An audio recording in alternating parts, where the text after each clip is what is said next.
In the heart of Savannah, where history and legend intertwine like the branches of ancient trees, there exists a world unseen by the ordinary eye. Here, the past refuses to stay buried, and the night is alive with secrets.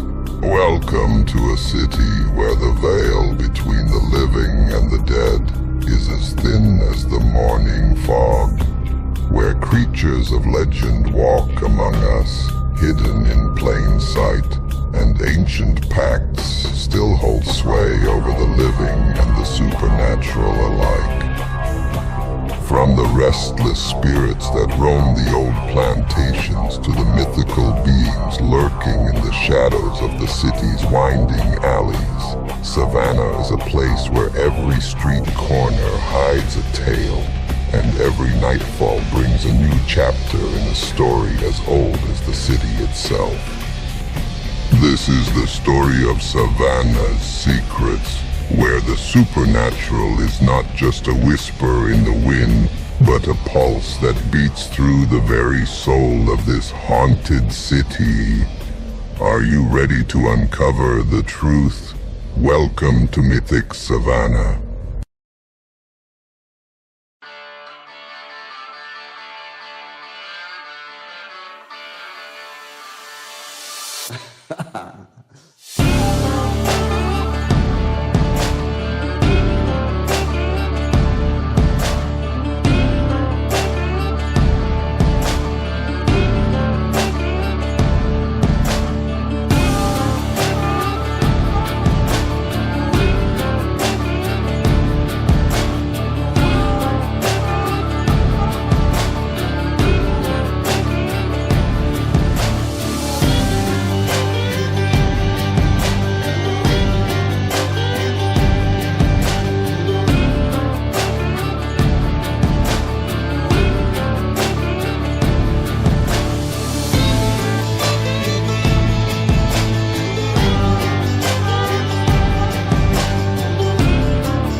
All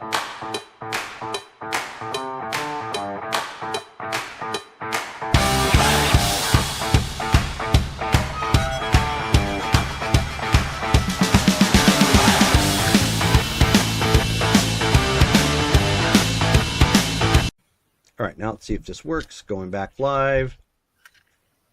Let's see. So shows the streaming. Does it look like it's frozen? I hope. Nope. Okay, cool. Everybody dance so we can make sure that we're recording. I'm going to go check Are you doing the party parrot? the Twitch stream again real Yeah. fast. Yep, there we go. Perfect. Do you know what I'm talking about? I think so. Are you familiar with the party parrot? It's like a little GIF icon thing. I've seen it. Yeah. I was doing like Night at the Roxbury. Oh, right. What is up, baby? Don't hurt me. All right, so we are back. So yeah, it's been a heck of a 2 weeks. I got laid up. I being sick for that whole 2 week period. Literally, it sucked. Took me for everything I had and then some. I didn't. In fact, I slept multiple times during the day. That's how bad it was. And I'm not usually that type of person. But we're here. We're back. We're live once again. And much like I did during the Star Wars game that we had this Wednesday, this is the Welcome Back tour. Because I've never actually had to cancel anything like that. So we are going to go ahead and roll 1d6 plus 1 more time for some additional XP. Oh, dang. Okay. How about Rachel? Yes, Rachel. I don't know. Like, I think I jinxed myself. All right, sure. You're the birthday girl. Yeah. Yeah, Still counts. technically, it's still my month. Yeah. All right, where are we at? Mythic Savannah. 1d6 plus 1. Yep. Oh, Yeah. 7. Hey. Nice. I was right. 7 additional XP for everybody. All right. Sweet. What can I say except you're welcome? Pretty much. Yeah. Ooh. Now I can buy that thing I was waiting on. Oh, Later. Man, I got some XP spins now. So who wants to give us a game recap? Because we're definitely going to need it, having been off all that time. I can't. I have a hard time with Abby's notes. Okay, so Remember, you don't have to go point for point. Just No, I know, but there's a lot of information No, in no, there, I know. and you just can't help but read point, like everything. did you want to do it, or No. I could give it a try? Go for it. Okay. All right. Practice your accent. Oh, yes. Good point. So our last session took up 5 days after the previous one. The movie is being made, it's shot at night. Eamon, who works at the bookstore, arrived with stuff from an estate sale, including 2 old bookshelves filled with books. Amongst these books there was also a leather case that was sealed in a bookshelf, or no, a sealed leather case in the bookshelf, and they were trying to open it. Let's see, in order to figure out what was inside. I'm picking peaches to stay at the Airbnb, which is a Cade. A guy with a stone is looking for me, named Nigel. It turns out that Nigel Fitzgibbons is a retainer who's been sent in order to help me with my mission. Let's see. He was a former extreme sports athlete when he was attacked by a vampire, and he was saved by a comrade of mine. We learned during the movie scene that Charles can't drive, and he damages the car pretty severely, and also Joe's head. Jocelyn asks Charles to an MMA, a date, ? Oh, she invited Joe as well.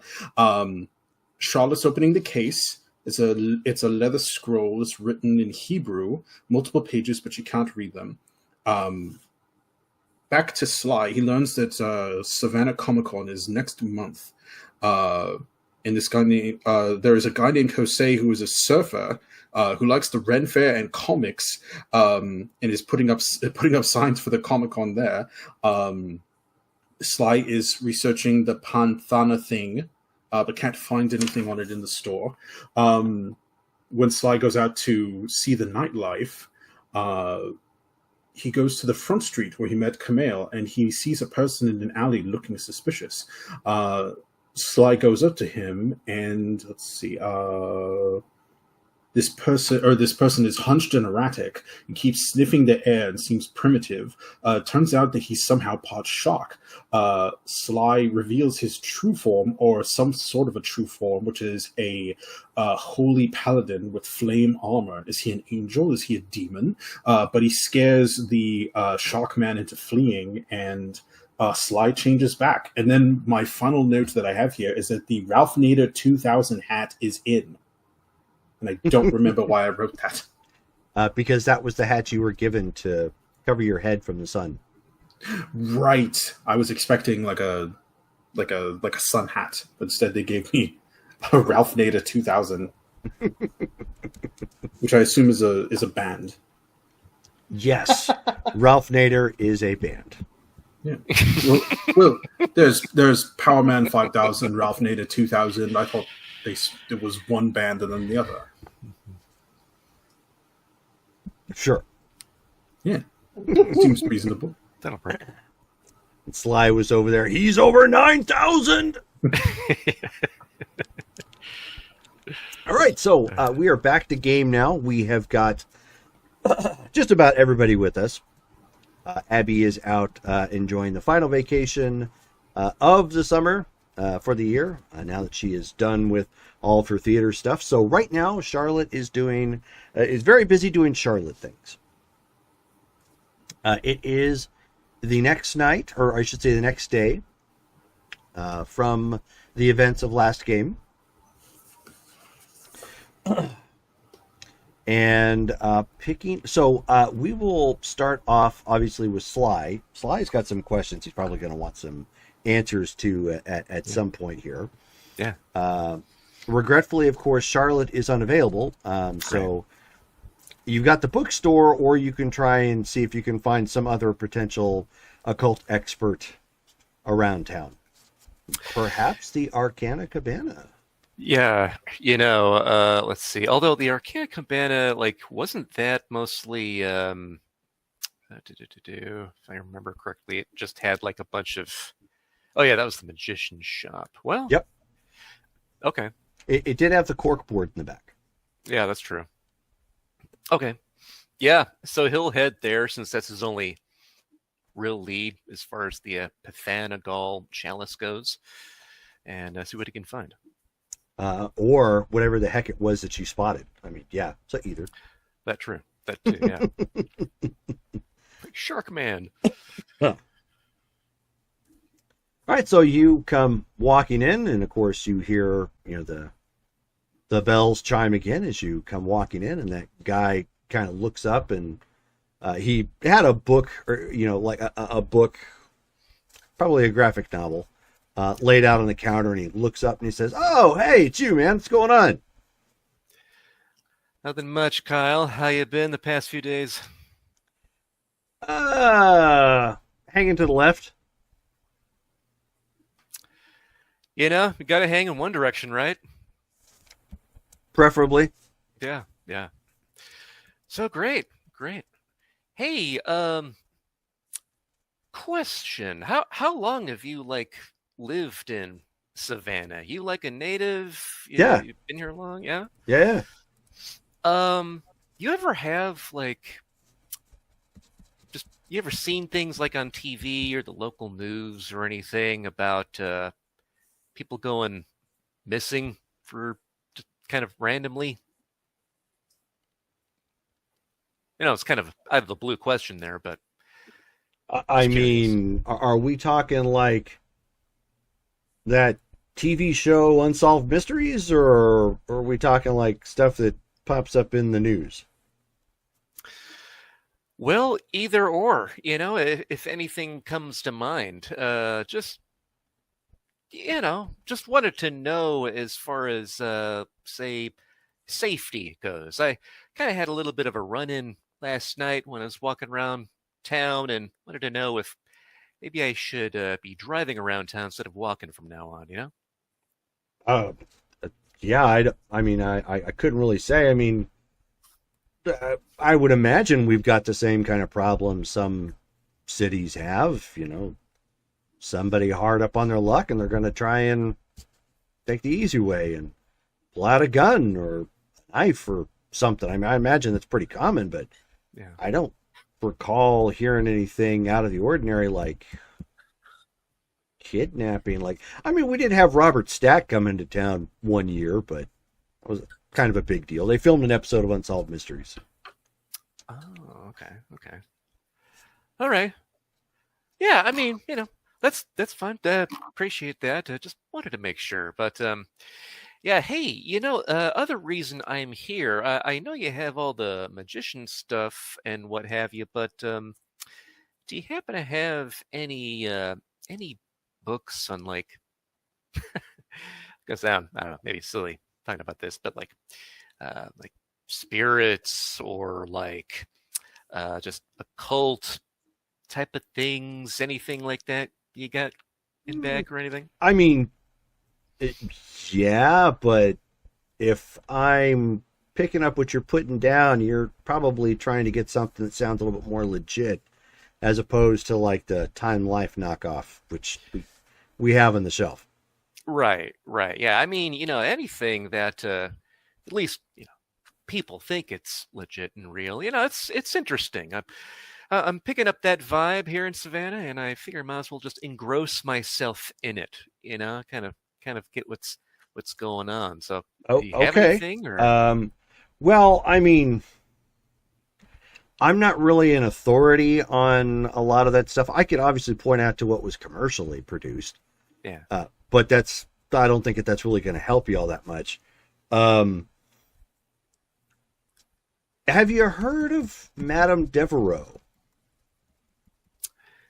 Madame Devereaux. No, don't think I have. She a local? She is. Rumor has it she's kind of a voodoo priestess. Oh, really? Every so often we get people that come through here that have they drop the name or they've had the conversations with her or whatnot. I guess she does readings or whatnot, maybe. Oh, okay. That might be something up your alley. I mean, at least the people that come through here make it sound like she's legit. Gotcha. Readings is that like talking to the dead or something like that, or are you talking something different? That's a good question. I didn't really probe too much. Maybe the crystal ball sort of reading or the cards. I gotcha. Sort of thing. All right. Like I said, I mean, there's the guys who panhandle and do the cards, and they come up with the quick, easy guesses and whatnot. And then there's the people who don't really advertise, but you still kind of hear their name. You know what I'm saying? She's more on the latter, from what I pick up. Huh. It's good to know. You happen to know where she does her thing? I know of one of the places. Okay. And the only reason why I know is because it's way out in the swamp. Oh, wow. You weren't kidding when you were saying legit. Right. That kind of thing, when somebody mentions that kind of stands out. It's not like a storefront or whatnot. Okay. We're talking like old rickety shack that probably was maybe a fishing shack at some point in time or whatever have you, and she just repurposed, I guess. Wow. So if you're interested, I could probably, there's no address, but I could probably give you the landmarks. Yeah. Hey, I'll write down some notes on my phone here if you want to tell me or whatever. I'll see if I can find it. Yeah. He says, okay, so you're to cut down on some of the chase, you're probably going to want to Google part of where'd it go? I want to say it's the Ebenezer River. Yeah. Ebenezer Creek Swamplands. That's what it is. Okay. So it's going to be out there. So where you go from, like, parking and hiking in, I guess that's kind of up to you. And then he gives you a couple landmarks to look for. It's literally one of those, like, okay, you spot the tree with the big knot that has the gimpy limb that kind of comes over it. Well, then you gotta, go this way for X amount of, ways. And then you got to look for, like, the string of tin cans hanging off another tree. And then once you spot that, you got to go left. And I mean, it's janky directions like that. Sure. It's sure to be a good time finding this place. Okay. Yeah, he goes ahead and writes all that stuff down. He's like, and then he looks at you and he says, you're going to want to get hiking boots and probably some bug repellent. Right. Yep. Good call. Good call. Be in the swamp. Okay. Hiking boots, bug repellent. Got it. Okay. Huh. Well, should be an interesting day. All right. Hey, so business going well? Oh yeah, Comic-Con's coming. That's right. It's next month, right? Yep.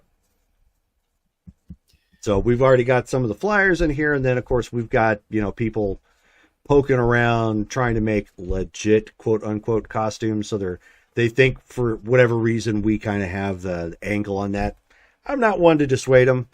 They want to explore some, tarot cards or magic wands or whatever have you. Yeah, go for it. It's all business for us. Ain't that the truth? Well, all right.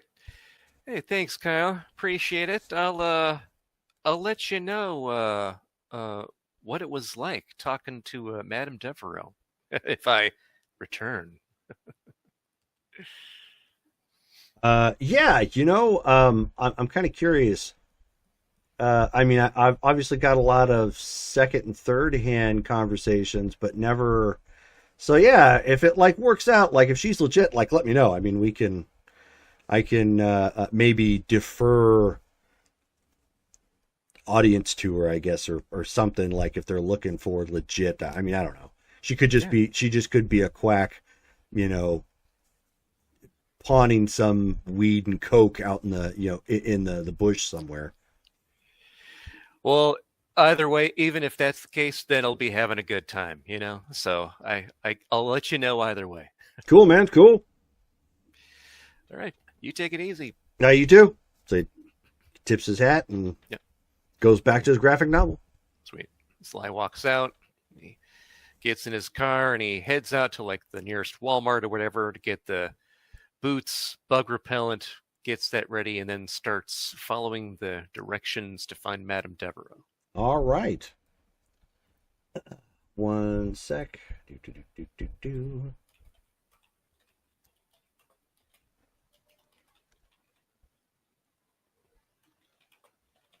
Oh yeah. Whew. Okay. So you in conversation, because this is the first time you've ever gone trekking out into the bio.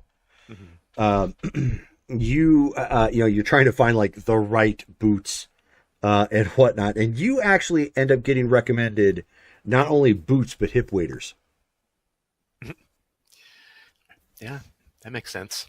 Because as the person you're talking to, who also is a native of the area, they're like, okay, there's swampland, and then there's the swamp. And he says, and the guy at Walmart's just when you see those pictures of that janky water and big trees kind of growing out of the, and people canoeing past them, that's the kind of area you're going to. Right. Yeah. Jeans are gonna cut it then. Yeah, those hip waders sound like a good idea. All right. So he, pulls off a pair of those from their what was it, the outdoors department. Yep. that they've got there. You've got the money for it. It's not a big deal. I'm not going to make you roll for it. Cool. But yeah, so you end up getting prepared to go into the Ebuchadnezzar swamplands. Sweet. All right. That's what I'm doing. And if you Google that, you'll know exactly what I'm talking about. Yeah. All right. Go ahead and talk amongst yourselves real quick. I'll be right back. One moment.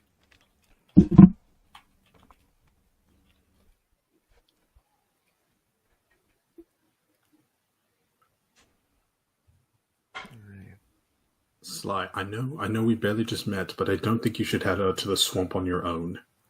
This is me, your conscience. I just fought a were-shark by myself. I'm good. Listen, Sly, I've played Resident Evil 7, and what you're about to partake in sounds exactly like how Resident Evil 7 begins. Oh. Going out into a swamp, you're following weird fetishes being left up in the trees. Soon you're going to get punched by an old man who's filled with fungus. Well, I mean, how hard can a fungus man punch? I mean, really. Well, actually, that's a good point. You do turn into a knight of pure flame, stealing my look, but it's whatever. I'm not jealous or anything.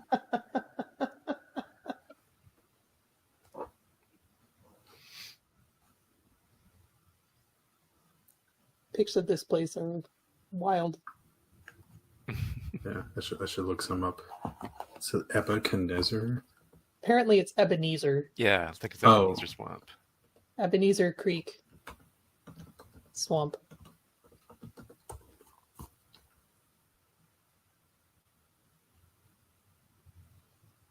Oh, There's definitely piranhas in there. wait, are there piranhas in North America? I don't think so. Oh, okay. But- You were just saying like, oh, you would dip a finger in and then pull out bones. Pretty much. Yeah. Ooh. Snakes. Yeah, I would love to see this place from the safety of a drone flying through it. Right, yeah, exactly. Jeez. Boy. Although I bet it'd be really fun to LARP out there, like dressed as like knights and stuff. There you go. Until we get eaten by a gator. Oh, hey, look, there's a gator. There you go. Yeah. Wait, you did get attacked by a shark guy, right? Yeah. Yep. Shark. Okay. It's odd. Would have made more sense if he was a gator. It's probably gonna be the next one. Yeah, they probably have those too. What was the name? Leatherhead was the gator man in the Ninja Turtles. There you go. Leatherhead.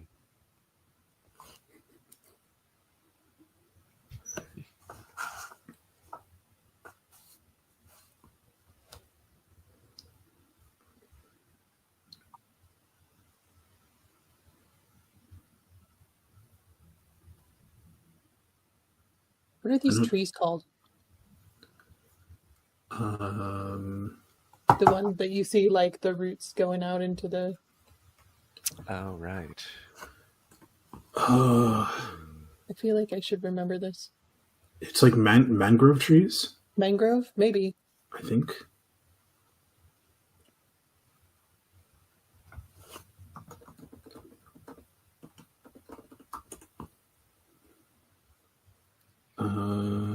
I think that's what I'm thinking. Yeah.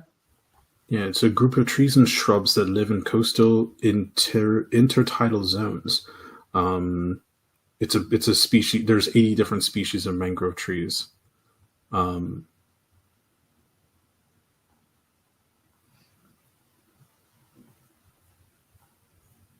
For the longest time, I was calling them mandrake trees, but I don't think such a thing exists. I think that's Yeah, something they're I- not going to scream at you when you pull them up from the roots. Right. I mean, they could. That's what onions do when you cut them.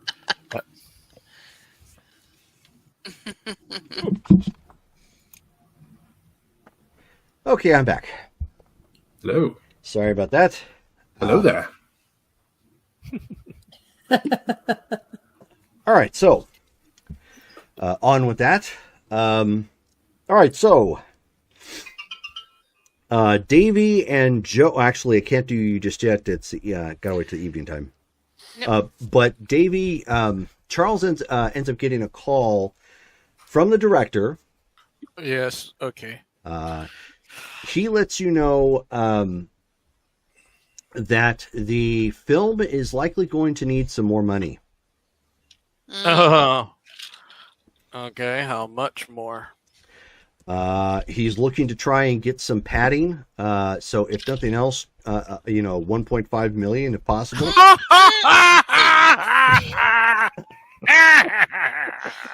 Yeah. Mm. And he needs you Just write him to a check. he needs you to help secure that. He has a possible in, and as he explains, there is a man who runs Conquest MMA, or not Conquest. I think it's Conflict. Hold on a second. Conflict, yes, Conflict MMA, and they have an event happening tonight. He wants you to go there, try and promote the film, obviously, to the people that are there. It's an action film, so it's up their alley. But also, if you can talk to Mr. Rourke and attempt to obtain additional funding. Oh, all right. I'll give it a bit. I'll give it my best shot. He also says that Devereaux. he Deveraux. yes, Like Blanche. yes, Blanche Devereaux. And my favorite author. Blanche So for the Golden Girls. yes, No. Blanche Oh. from the Golden Girls. Oh, He says he's going to actually send your co-star as well as Joe with you, just in case.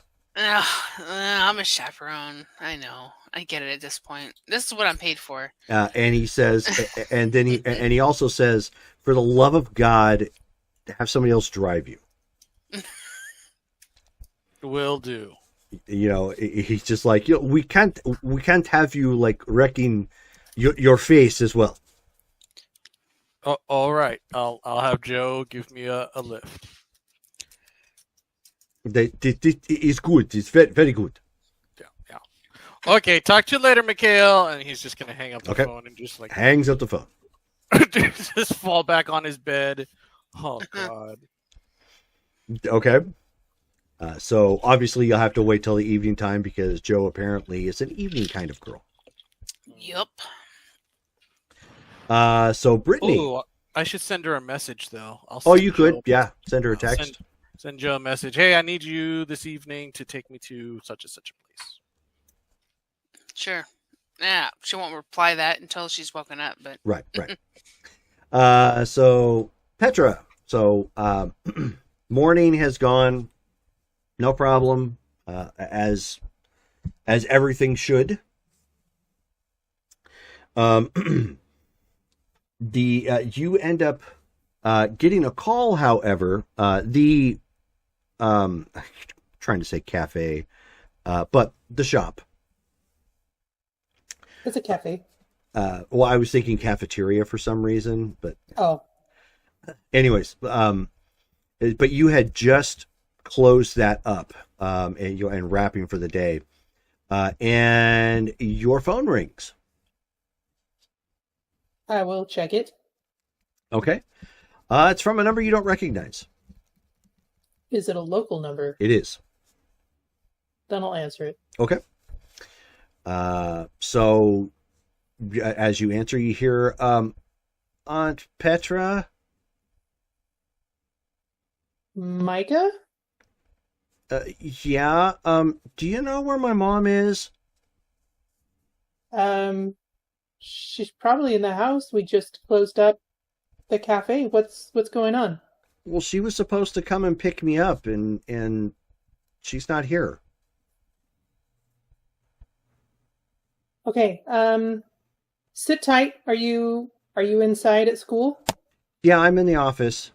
That Okay. I feel like I'm in detention, like I did something wrong, and I didn't. I promise, I didn't do anything wrong this time. I'm just using the phone. They told me I should probably call. Okay, sit tight. I'll go check for your mom real quick, and then if I can't find her, I'll come pick you up. Okay. Okay.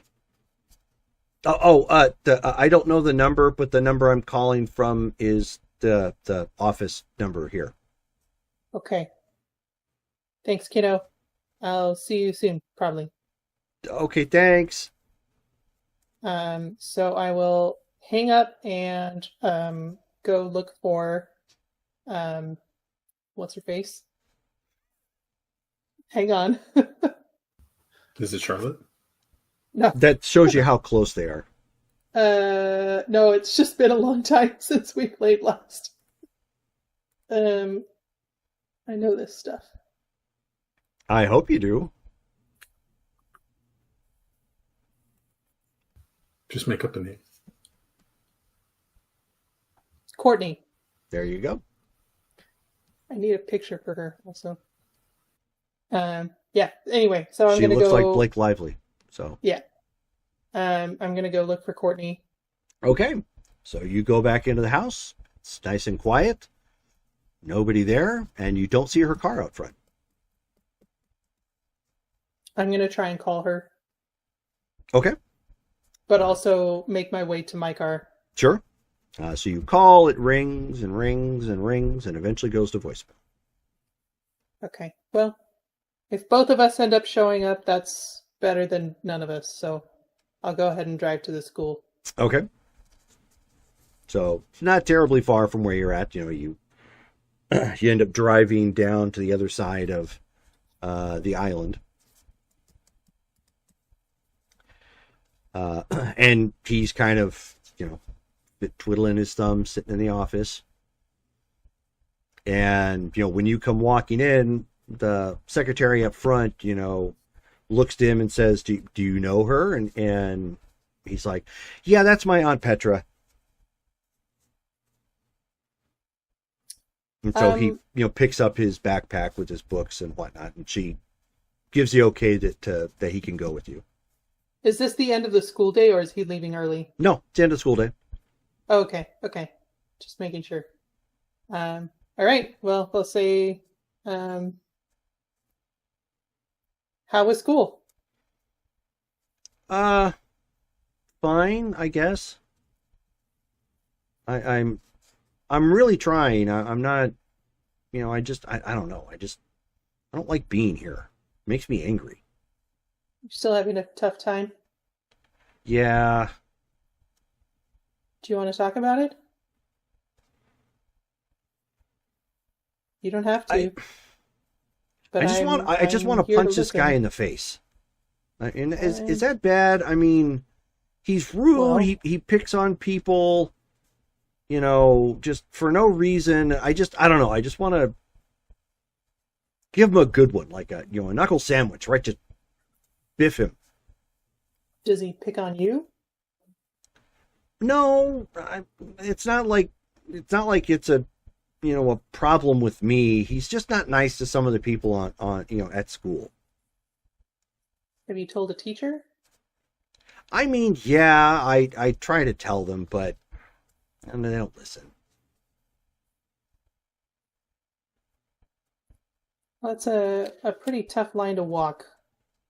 Tell me about it.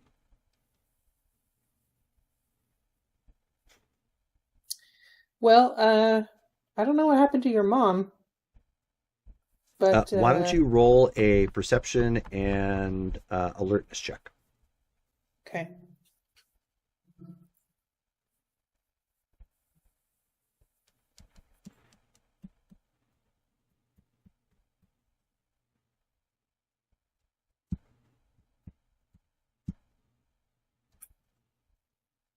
Two. Okay. So as you're getting him in the car and making sure his seatbelt is buckled and whatnot, you happen to glance around, and you actually see her car parked at the other end of the parking lot.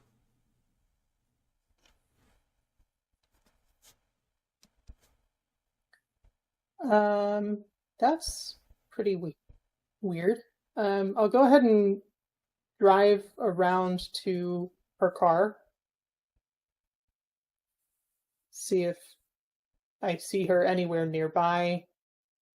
Okay. Or any kind of clues. So you pull around to the car. You get a closer look at it. You definitely confirm that, yes, it is her car. You recognize some of the bumper stickers, on the back. I'm going to get out and put my hand on the hood, see how warm it is. Let's see. It's still a little bit warm. Okay, so she's definitely... Hard to tell if it was because of the sun, on the beating down on the hood, or if it was, recently driven, but it's still a little warm. Okay, well, if it's hard to tell from the hood, then I'm gonna put my hand near the exhaust and see how hot that feels. It's warm, but not terribly. Like you can grab it. Okay, I'm going to call the office. Call the number that Micah called from. Okay. Mike is just kind of looking at you funny as you're doing all this. That's fine. He's like, Aunt Petra, what's going on? Is that Mom's car? It definitely looks like it.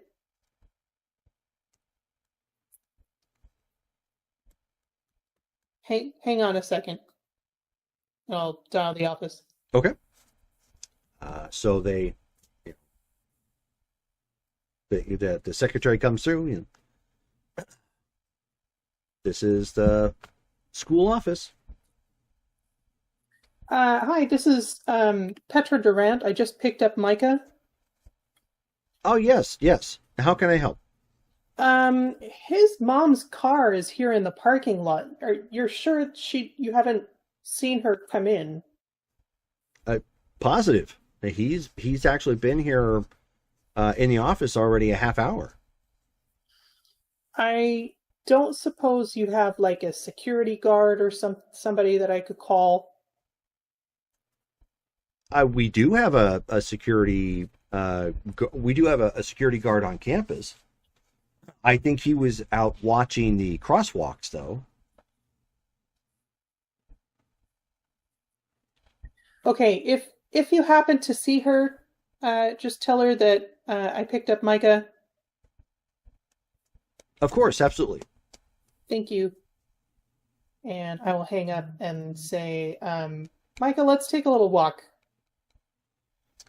Okay, can I leave my backpack here? Around... Yeah, that's fine. Why don't you show me around the school a little bit? It's kind of boring, but okay. That's all right. It's been a long time since I was in school, so... It doesn't look like it. I'll tell you about it sometime. That's when you say thank you. He says, okay. So basically I'll have him take me on a little tour, but sure. I'll be paying attention to that, but also looking for Courtney. Okay. Go ahead at this point and roll perception and investigation.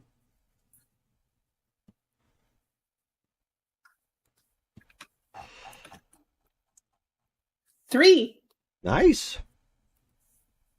Okay, so as walking around the campus a little bit, he shows you where the lockers are at, shows you where two of his classes happen to be at, the playground and bike rack and so on and so forth. But as you are keeping your eyes peeled, you can see some, you end up seeing some bushes a little ways away from where where that car had been parked. And it's a part of the roundabout that's the parking lot, because most school parking lots have an in and out that you can just drive around for people, just to keep the traffic flowing for people dropping off. And it's at the far side of this particular parking lot. And you can see that the bushes, there's some tall bushes over in that area, and they appear to be must of some kind, like, a couple broken, kind of dangling limbs.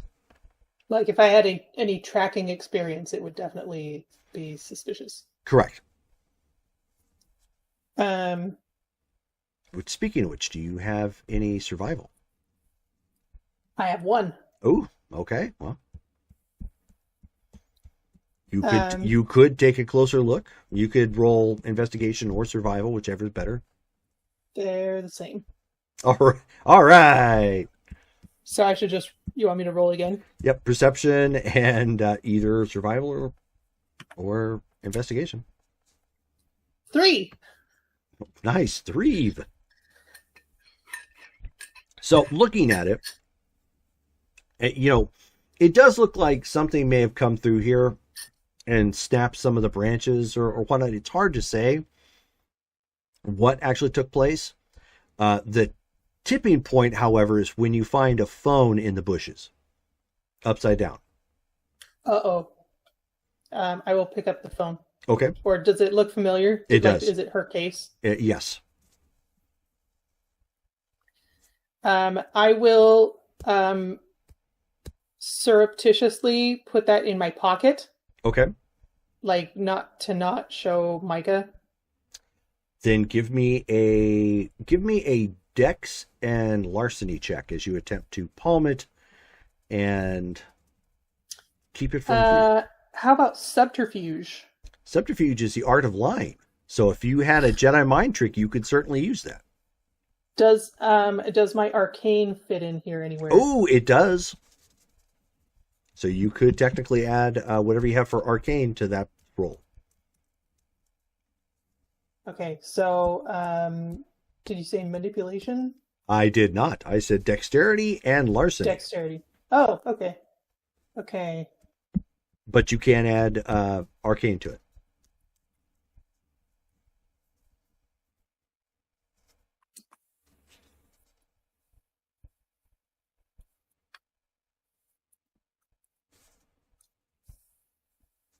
One success.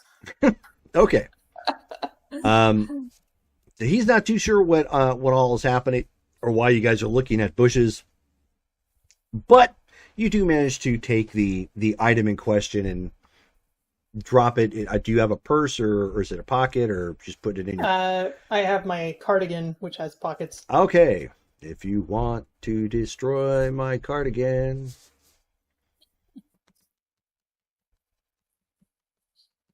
Okay, from So here I'm going to look around. You safely rest it up against your katana. That no one knows is in there. I know. Well, you have a secret katana hidden on you? She has the cardigan of holding. Oh, okay. She's an anime character from the 80s. I get it. So from here I'm gonna see if I can find tracks or any other something. Go ahead and roll perception investigation.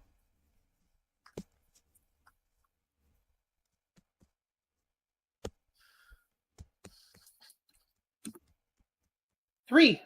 Nice. Okay. You find some smaller shoe prints, and then you find what appear to be like pretty big boots of some kind, or maybe big sneakers. Must be like size 14 or 15-ish. Pressed into the damp dirt. Dang it. At this point I'm gonna call Sean. Okay. So he obviously picks up. Hey Mom, how's it going? Out of character question, does he speak French? That is a great question, and it's not something we've explored, so let's leave it up to fate. Roll for French. Roll for en français. Omelette du fromage. Yeah. The only word Dexter knew. The only word he needed to know. Yep. So what a word. What are you going to call? Odd or even? Odd. He does not, unfortunately. Dang it. That was a big oversight on my part. However, okay, do you know Latin? No. Oh, great. Awesome. No, that's a I don't suppose he speaks Dutch. No. Or Irish. No. Dang it. How about Pig Latin? Nope. The binary language of moisture evaporators. Yep. The universal greeting for peace. I ought to get some Latin. Ba weep grana weep ninny. Right. Okay. Hey, Sean. I'm at Micah's school, and his mom, is around here somewhere, but I'm a little bit worried. I wonder if you could come, bring Micah home while we follow up on this. Sure. Let me find somebody to lock up later on, and I'll go ahead and head out. Just give me about maybe 10 minutes. Okay. We're in the parking lot. Okay. I'll be right there. Thank you.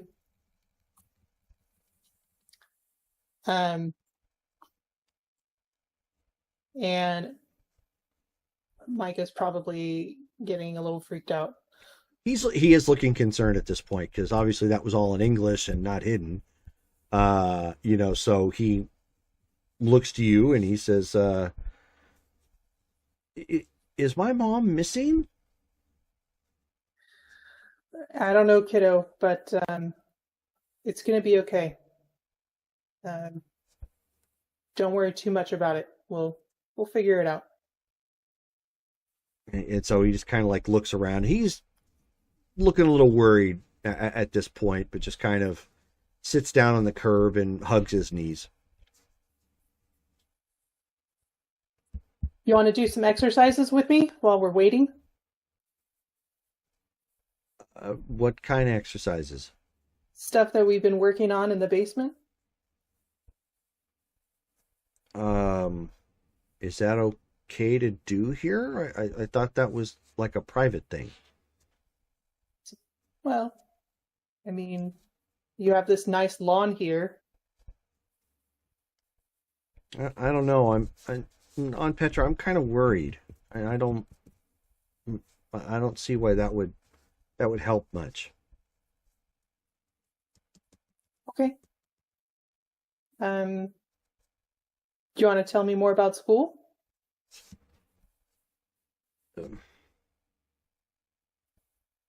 No. How did your science project go? And so he kind of... The one that we did out fishing. Yep. He just kind of huffs and he says, it was fine. What does this have to do with my mom? Well, we're just waiting for Uncle Sean to get here. Okay. Eventually, he comes pulling up a little quickly, probably a little too quickly, into the parking lot, and coming to a stop. He, of course, is, he lives the life and walks the walk. So he is still, of course, in, although casual attire right now, but he still, of course, has his frock and the collar. And he steps out of the car and he says, "Okay, so you just want me to take Micah back home?" And I think that might be prudent unless there's something you see that could help.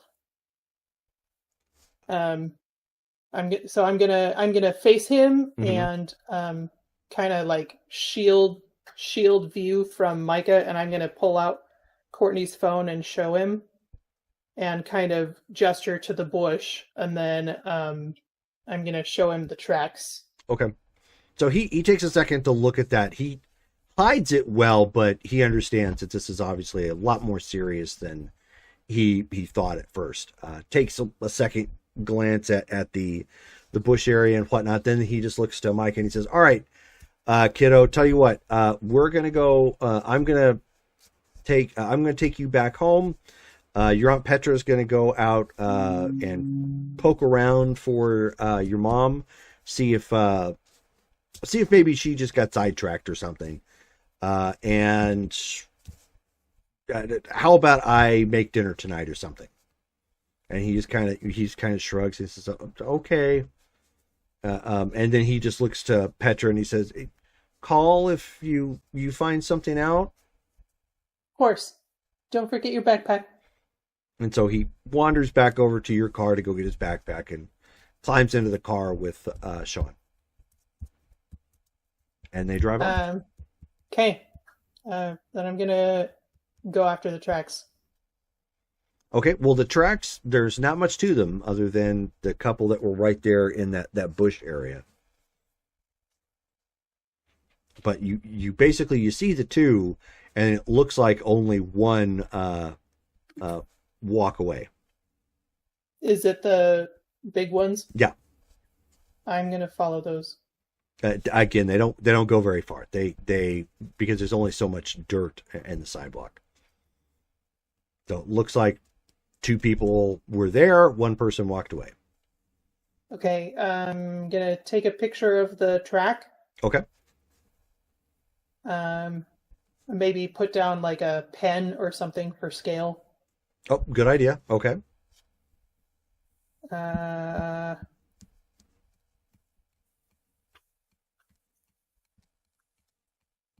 Dang it. I would call Charlotte, but she is incommunicado. That is true. However, you do know somebody else. Oh.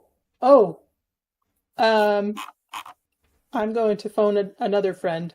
Okay. I'm going to call Cade.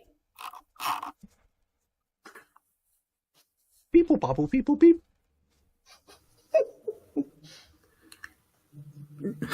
Kate is probably putting away peaches.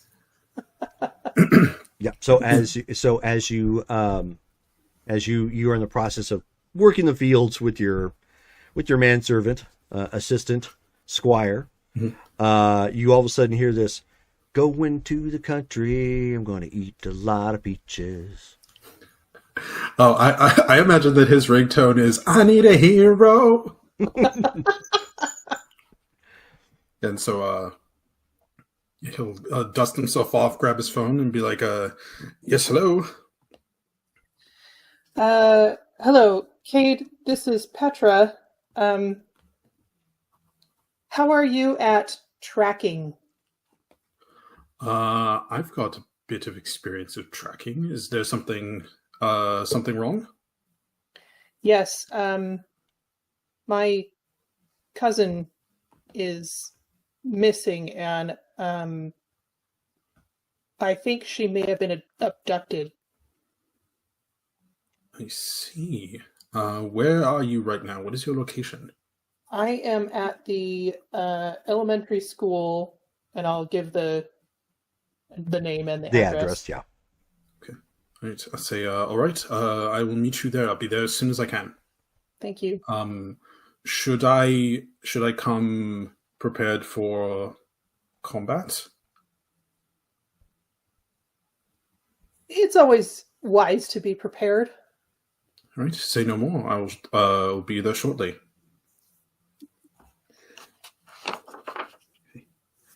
So I'll turn to Nigel.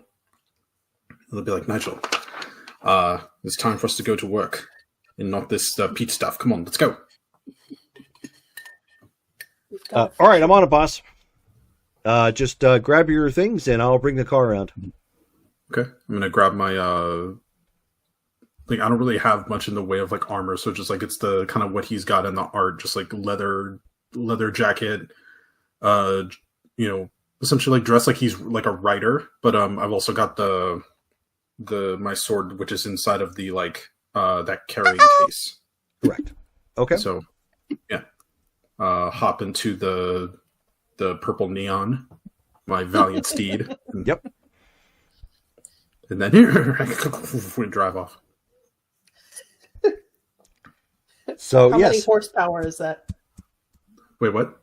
How many horsepower is that? That is a great question. It's just one horse.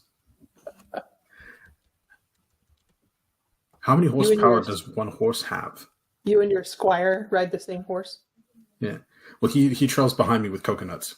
Oh, of course. 1 second. Oops. Yeah, I could Google it. Dodge. Let's see. So the Neon had 132 horsepower.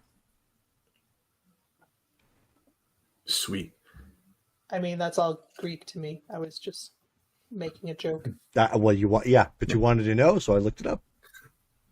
Well, there's many different sizes of horses too. Like and I think Cade would be like, well, which kind of horse? Is it a war horse? Is it a Destria? Is it a Palfrey? What is it like? As they're just driving along.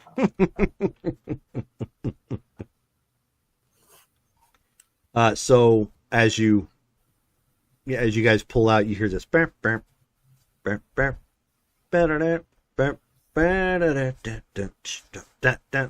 then all of a sudden, mighty, mighty boss tones come on. Da, da, da, da, da, da, da. Is that playing in my radio? Yeah. Oh. Because your squire's driving. Oh, he's driving me. Yes. Oh, okay. He says, you don't mind the mighty, mighty boss tones, do you? I don't believe I've heard them before. Oh, it's great. I've got all their stuff. It's ska, so. Ska. Yeah, it's a type of punk. So there's punk and then there's ska. Yes. Okay. Wow, how out of touch of music are you? Hey, easy. Back where I came from, it was just music. Nowadays, you called it classical. In my day, it was just music. Okay, fair. No, we have all kinds of genres now. Oh yes, no, I'm aware. I've seen a little bit. It's just not as I've just it just there's a lot to catch up on when you've been asleep for so long. Okay, then I will take it upon myself to get you musically caught up. Yes, and while he's doing that, I'm gonna be going through my possible implements, just kind of getting things ready for. Because if he's gonna drive, then I'm gonna be working on like, okay, what do I think is gonna be good? Sure. Okay. After about 25 minutes, having to drive across town from where you're at over to the school, because it's literally on the other end of town on Tybee Island. Eventually, a purple neon comes pulling up. And Cade has somebody with him. His squire. Petra's kind of pacing. And also, I forgot to check her phone to see if maybe she made any calls or something like that. Okay. So you open up her phone and nope, she hadn't made any recent calls or anything of that nature. There's obviously missed calls from you. Okay. And the school. When was the last activity from her? Like a text or a phone call that she made or something? No, it was It wasn't relative to the time frame. It was actually like Okay. probably about an hour before she left to come pick up. Maybe Micah. it like her GPS. What's that? Does her like phone's GPS have a note as far as like what time she made it to the school? Like GPS activity kind of a thing? Why don't you go ahead and... That's not something everybody knows how to access. Cause I don't. Why don't you I don't have any points in that, but why don't you give me been an using phones for a long time. Why don't you roll your intelligence and technology? Okay.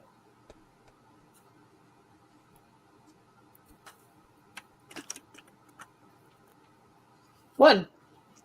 Okay, well, you don't know how to access it, but you know it's a thing. Okay. Never mind then.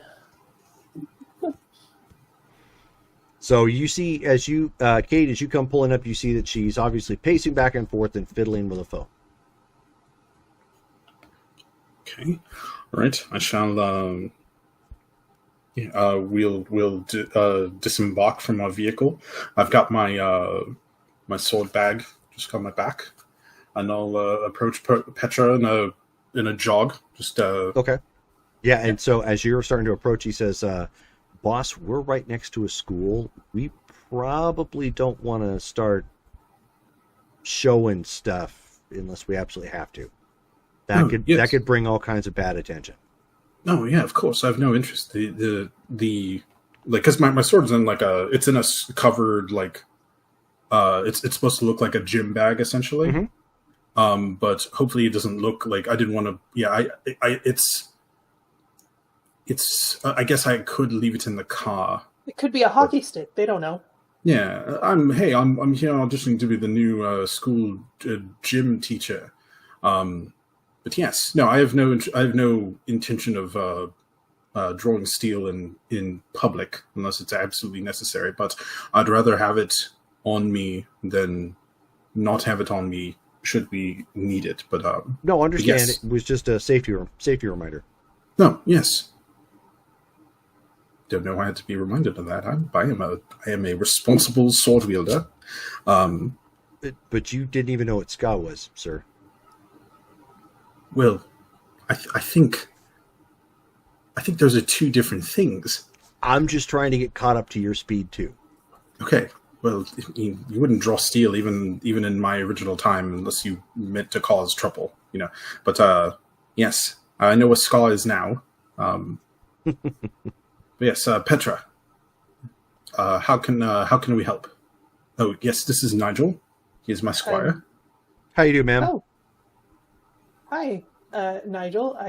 I didn't real. Of course you have a squire. Makes perfect sense. Yeah, he's new. Why wouldn't you have a squire? It's actually my first day. Oh, welcome. Yeah. Well, technically, it's been. Oh yeah, no, I guess it has been 2 days. Yeah. Well, I was like, wait, it was 5 days. No, that was last time. So, I'll go ahead and explain that Courtney, my cousin, I don't use the air quotes with you. I'll just call her my cousin. Right. Courtney was supposed to pick up her son from school, and this is her car, but she never showed up. We looked around, and I found her phone abandoned, and I found these footprints, and it looks like hers disappear, and then the other ones disappear, and I'm not sure where to go from here.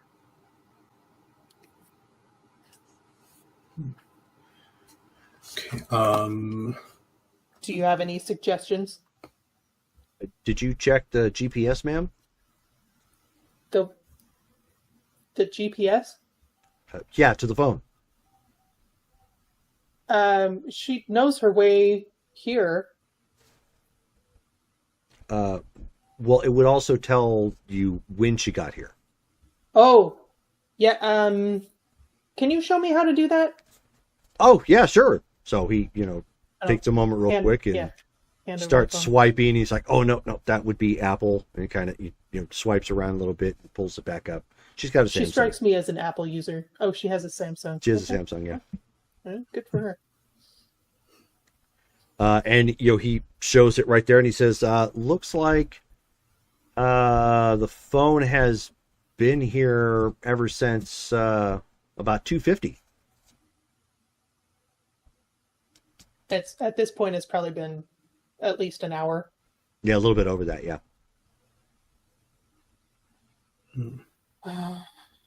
Okay, well, it's about the time that she would have normally picked him up. Is there perhaps any photos or anything in the camera reel? Maybe she got a picture of something. I'm not that up to date on the phones, but I can take a look at the prints while you all kind of investigate any last interaction she may have had with the phone. Sometimes people I've seen when things happen, they pull out the phone to take a video. We'll check the photos.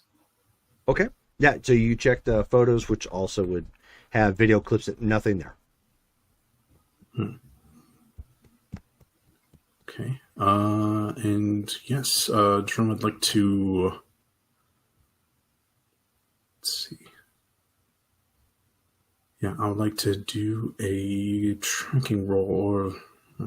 So you're gonna want to do intelligence and survival if you have it. Mm-hmm. Yeah, I do have. Let's see. How close is the school to a body of water? Since it's on the island, not far. Okay. I'd like to spend a willpower on this just so I can, because I know this is important. Sure. Go right on ahead. Okay. Hold on. What does my arcane give me? It allows you to hide. It usually helps with subterfuge type stuff. Okay. Not subterfuge. Oh, covering tracks. Yep. Okay. All right. Yeah. So I will. You too, huh? Yes. Yeah. That's the other thing too. Is I can walk around with my sword. No one will ever remember me. Tybee specifically noted. Tybee Elementary School is kind of smack dab in the far side of the middle part of the island. So if you went about a mile east, it would take you right to the ocean. And if you went about a little over a mile west, it would take you right into the marshlands. Great. Jerome, what's my difficulty? 7. 7. Okay. Ooh, 3 successes with the willpower. Okay. So you managed to pick up enough residual dirt from the boots. It gave you a little bit more from the direction where it went that you had to actually piece the rest of it together yourself because there just wasn't enough to link the two. But you eventually found what appeared to be some slight tire burns on the pavement. Tire burns. As if somebody left in a hurry. Okay. All right. So whoever was here, or whatever happened, this person left in a vehicle. I'm going to look about. Are there security cameras in the parking lot? There are, but not pointed this direction. Of course. How about at the? Is it possible to follow the tire burns? Like, do they head in a specific direction once they leave the parking lot? They're not. Again, they're slight, so it's not much really to say like where they went outside of they went away, and it appears that they were heading to. Again, you're guessing, but probably westward. Okay. Right. I'll relay this to Petra. I will say right next to the elementary school is the Tybee Island Fire Department on the west side. Oh, that's awesome. Because my next point of action was going to be calling the police. So let's go to the fire department and see if they can help us. Yes. That sounds good. I don't know what other resources we can tap while we're here at the elementary school. But yes, let's keep looking. I Are you understand okay? the school has a security officer, but I believe he's helping with crosswalk, so he's not going to be helpful. Is the crosswalk in the same vicinity as where the parking lot is? There's actually a couple of them, but if the ones you're referring to, the one you're referring to would actually be 5th Street and Butler Avenue, which is east. Okay, so I was hoping we might be able to ask the. So that's a bit of a ways. Yeah. Okay. Yeah, I was hoping that perhaps this person may have crossed paths or gone past the security guard, and maybe if they we could ask them if they had clocked somebody driving in a car by themselves in a hurry. But no, if that's in the opposite direction, I guess our best option would probably be heading towards the fire department and seeing what we can track there.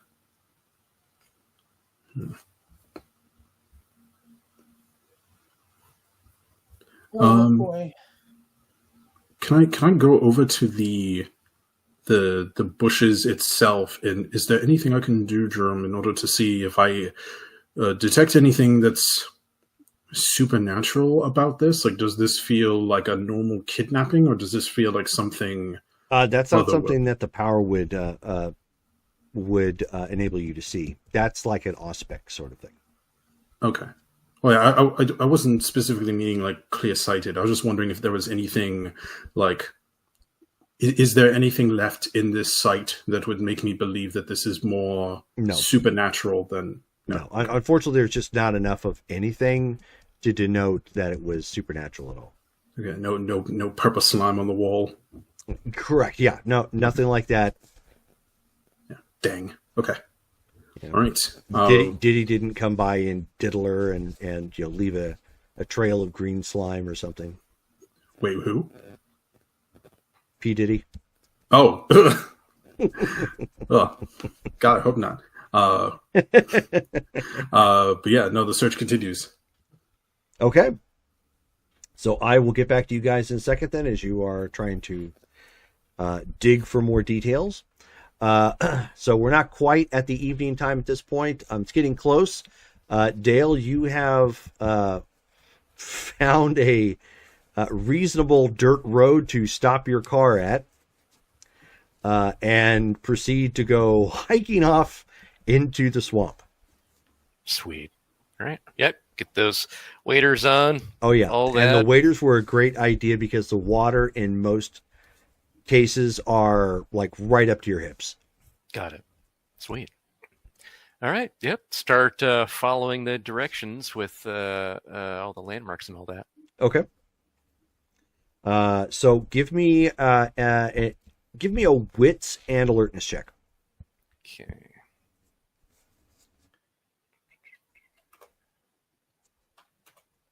Difficulty 6? Yes. Okay. 3 successes. Nice. Okay. So you're kind of trudging along, through the swampland. This is just probably one of the worst ideas you've had in a while. Given the fact that it's going to be hard to defend yourself if something happened. Probably would have been a better idea to bring a boat, but que sera, sera. Yeah. I'll be fine. Yeah, exactly. Everything's burning down around you. Everything's fine.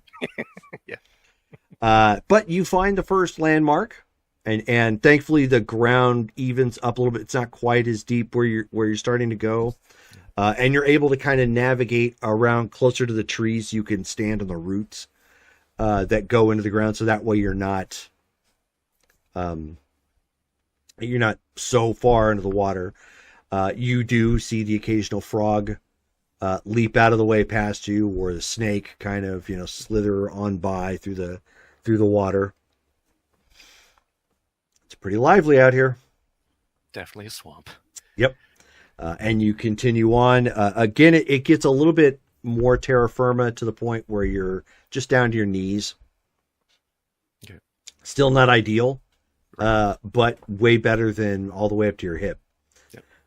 And then you eventually find the second landmark, and not far away you end up spotting. A. Hold on one second. I want to make sure this doesn't crash on me again or something weird. Okay, go through. There we go. And close that out. Perfect. Okay. So you eventually find what appears to be, and it's pretty true to form. Like, this may have been somebody's like hunting or fishing shack or something out in the middle of nowhere. It's still up on what appears to be pretty sturdy beams, but it's like this maybe 2-room old rickety wooden building that's got like moss growing off of it. At one point it's got a door. It's got a door with like the half moon, or a quarter moon or whatever carved into it, sort of thing. And it does appear to be the place. As you start to approach, however, you see 2 conspicuous logs not far away in the water, just kind of looking at you. I don't remember logs having eyes. Are there logs? You don't want to eat me, do you? I wouldn't be tasty. Don't get any ideas. So they slowly start to move. There's a little bit of wake as they start to come closer. Oh, I told you not to get any ideas, logs. No, bad logs. Is there like any way for him to like get to the rickety shack before the logs eat him? Before they got wood? Go ahead and roll dexterity and athletics. Okay. Difficulty, given where you're at in the water, difficulty 7. Okay.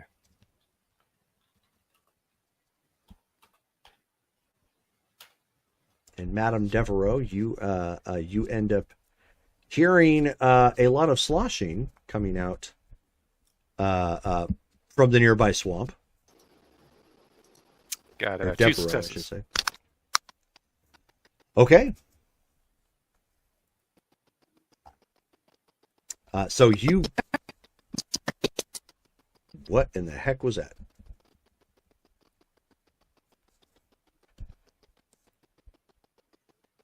You're probably going to need to back out of the chat because it doesn't sound like you have a great connection.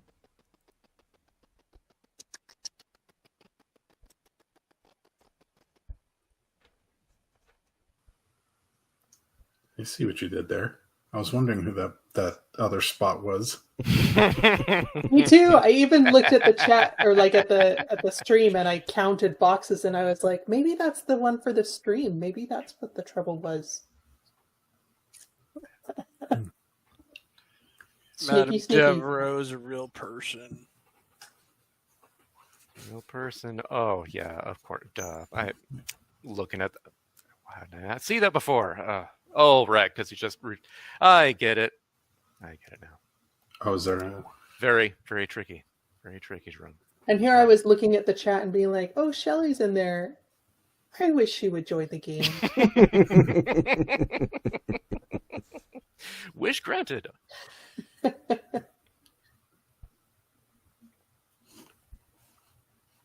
Oh, I was going through like my list of things I was like, man, all the stuff I have is not really going to be helpful in finding a missing person. And then I was like, wait a minute, I have one where I could turn into like a bloodhound. I was like, oh, dang it. Next scene. Yeah, there you go. So hopefully we will get Madame Devereaux back. Yeah.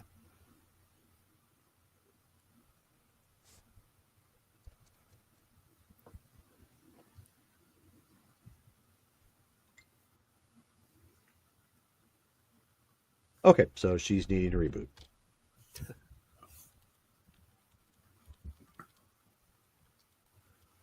I almost wanted to start singing the hold music from there's a Strong Bad email where Homestar sings hold music. Oh, yeah. Yeah. It's the hold music.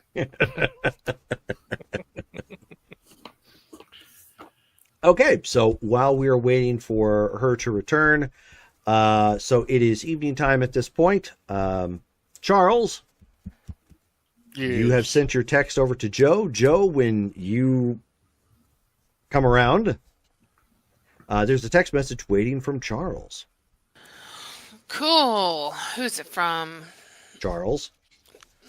I know. I was, all right. So what does it say?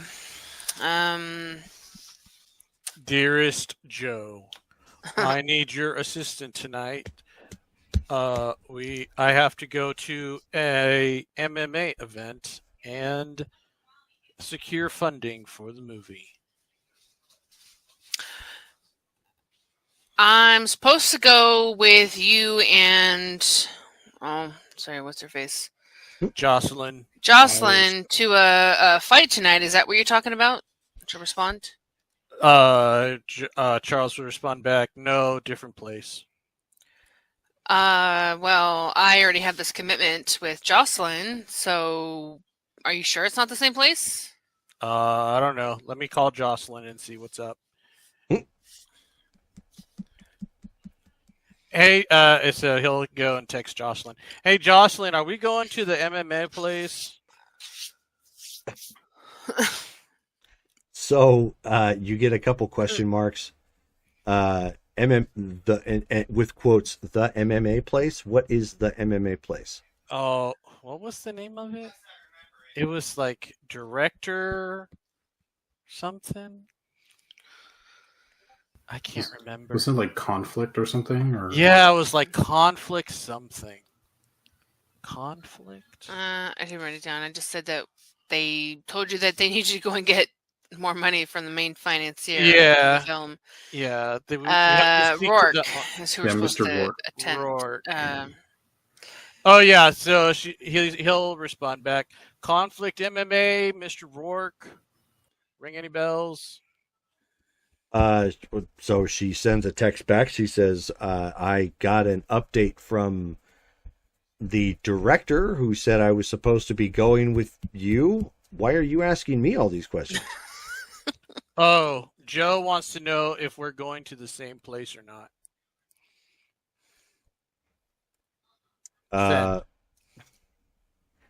So she ends up calling you since there's clearly something getting lost in translation. Hey, what's up, Jocelyn? What's going on? She says, okay, so how would it not be the same place? I have no idea. Are you high or something right now? No, I'm not high at all. What would prompt such a question? Because you seem really confused and disjointed and out of it. Oh, that's just me. That's every day. Great. So yeah, okay, all right. Well, let me go tell Joe to pick us up. So yeah, he'll while he's on the phone with Jocelyn, he's texting Joe. Hey, it's the same spot.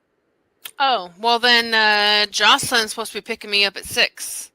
Oh, nice. Okay, so then Jocelyn's driving. Cool. Hey, Jocelyn, you're driving Joe? I had a date. Yes, you're not going on the date.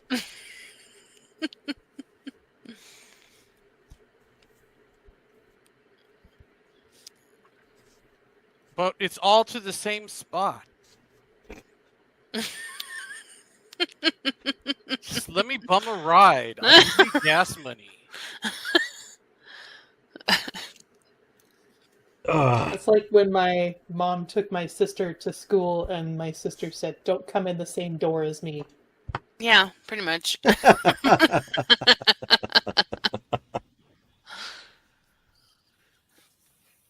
She said, "It's just fine. You're supposed to be doing the thing anyways, so." Yeah, would you be available to talk to Mr. Rourke? Me? What? Why do you want me? You're supposed to be the star of this thing. You're the leading lady, and you kick ass? Okay, I appreciate the vote of confidence, but I'm not an actor by trade. Right, but, having you along might help secure funding. But if you don't want to do it, I understand. You got a date with Joe. All right, no worries. I'll see you when you get here. Right. Okay. The cheese hangs up. Yeah. He's gonna go get ready. Okay. So I'm gonna text Jocelyn like, "Hey, ready when you are. I'll meet you at the shop like we planned." Apparently, Charles is supposed to be apparently I gotta go with him or do something with him. I'm assuming it's like to the same type of deal or whatever we were planning on anyway. 3's a crowd, right? Yeah. So she just gives a thumbs up. She says, "I'll be there soon." Oh. So at the shop when she's there, she'll just check in, with everybody and just make sure there's no jobs she's got to do when she gets back and stuff. I'm guessing there's not, since Nope. she's working on the film and whatnot. Yep. So, okay. She shall wait. Okay, so we'll get to you guys in a second. She's going to be picking Joe up, obviously, and then picking up Charles, so you can go to the Conflict 65, which is the event that's happening here in town. Sly, so you narrowly make it up onto the stairways up onto this little rickety platform. Yeah. Right. And later, Gators. No one else around to hear that one. Shoot. All right. He goes ahead and starts walking up to the shack. See if you're right there. Okay. It's like knocks on the door. Can you guys hear me? Yes. Yes. Now we can. Okay. Yeah. She comes around the side of the shack with 2 large dead chickens, and she tosses them in to the water. Bordeaux, Bayou. Yeah. Hi, Madame Devereaux, I presume. Oui. Ah. Excellent. Is there something I can help you with? Well, made my way here because I am in the market for some occult information, and I'm told that you are the voodoo priestess in town who might have it. Yes. Okay. What is it that you're wanting to know? Well, let's see, a lot of things, but first, what information do you have with regard to, say, ancient spirits?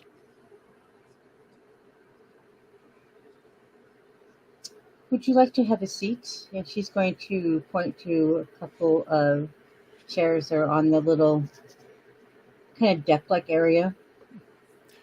Don't mind if I do. Goes ahead and sits down awkwardly. So when she says chairs, yeah, it's like those old school lawn chairs from the 1980s. Okay, yeah. That have got cool. those like tacky, bright colored, like plastic straps that go in between it. Right. This looks like it should have been retired about 15 years ago. Just as an FYI. Yeah. That's And you're gonna exactly hear what I was some- thinking of. You're going to hear some snapping as 2 American gators come out of the water and take those chickens. Huh. Nice pets. You've got their whole chickens, huh? Yeah, I guess that makes sense.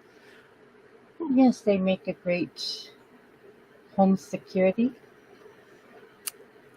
Yeah, I'd see. Anyway, he goes ahead and gingerly sits on the extremely old chair. Like, so, yeah, if anything you'd be willing to tell me, I'd appreciate it.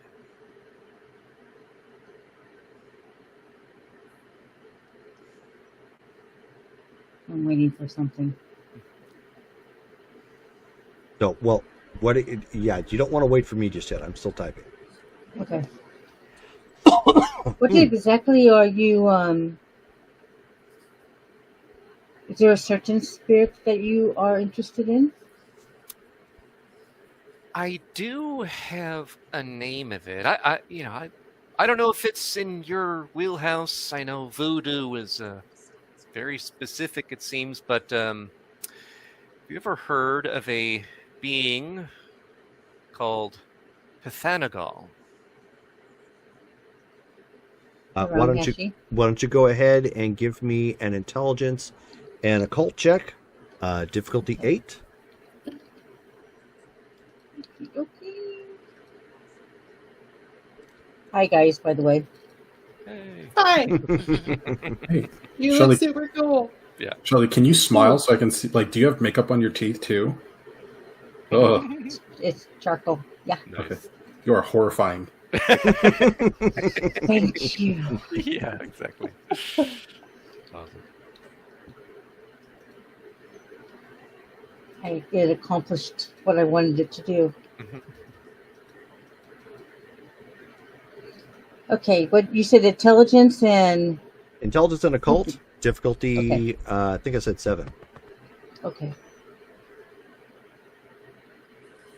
Or it may have been 8. But we'll go with 7. Okay.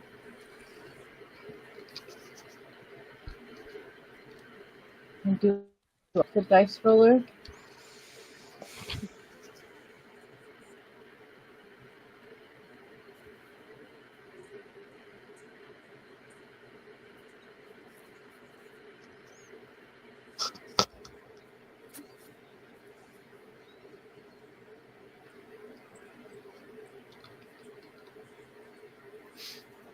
Jerome, do I have the dice roller?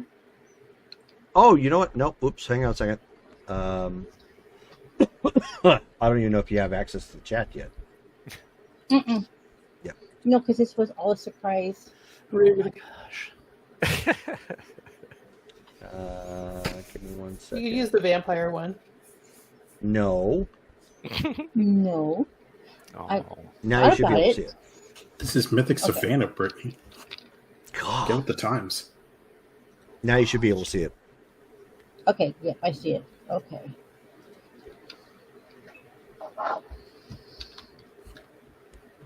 And this is /R, yeah?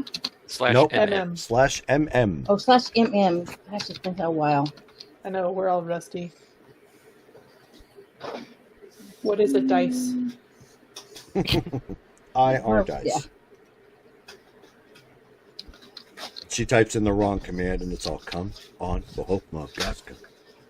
God. 4 successes. Nice.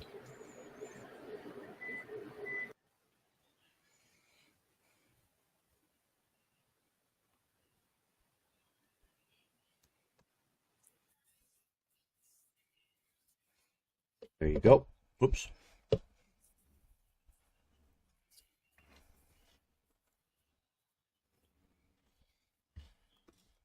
I gave you your info. I'll be right back. I'm going to get me some water.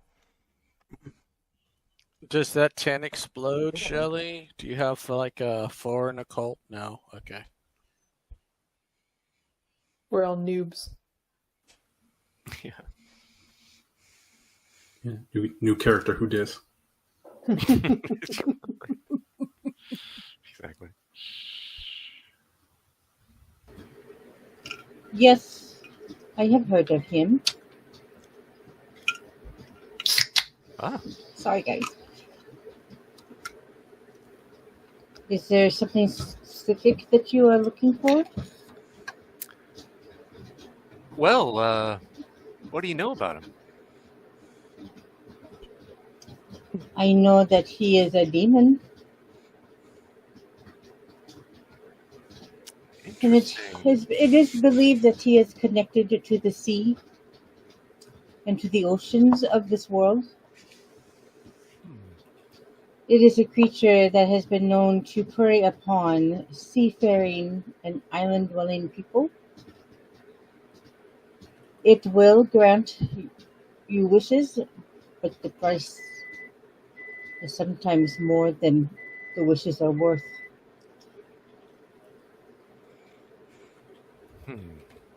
And they come with curses. Are you looking to invoke this demon?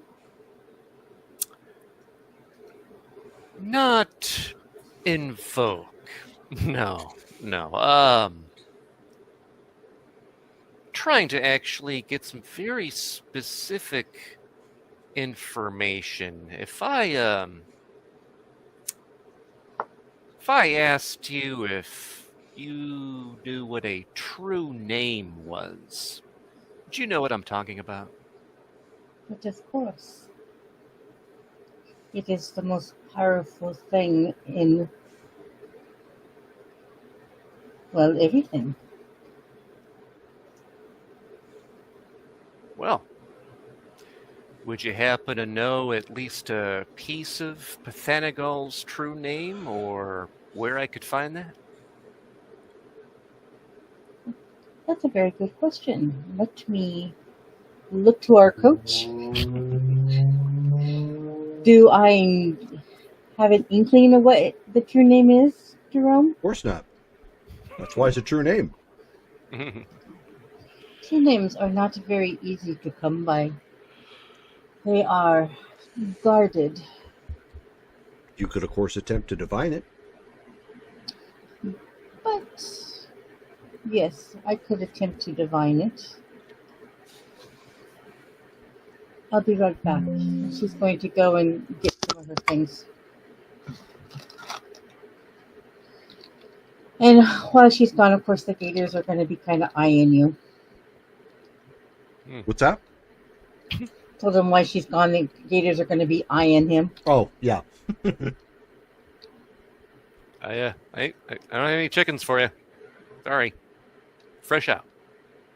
Okay, so it's been a while since I've done this, Jerome. What am I rolling for divination?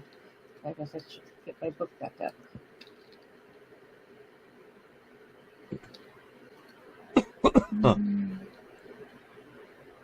Sorry, guys, I'm kind of rusty.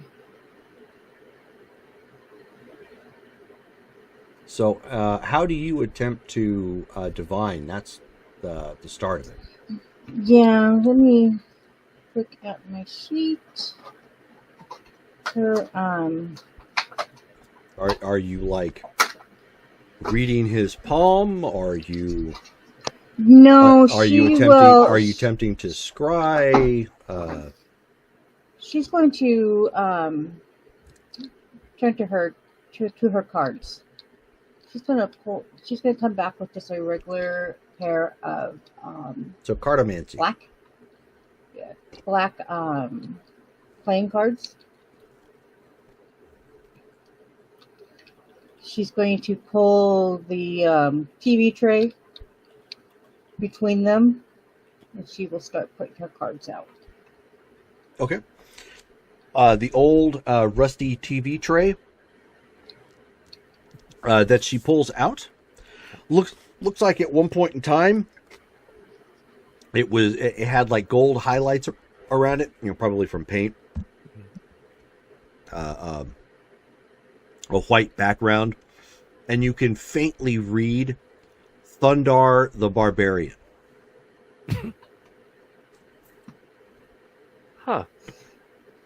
Interesting decor you have out here, madame. To divine, you're going to need to roll intelligence and intelligence and occult. Okay. And I think I'm going to spend a willpower. Okay.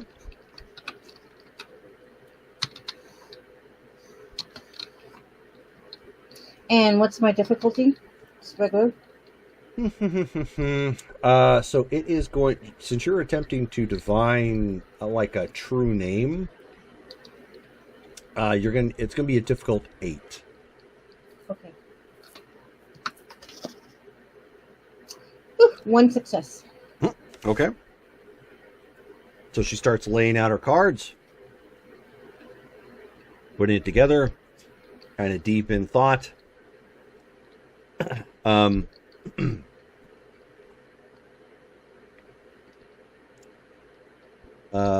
1 second.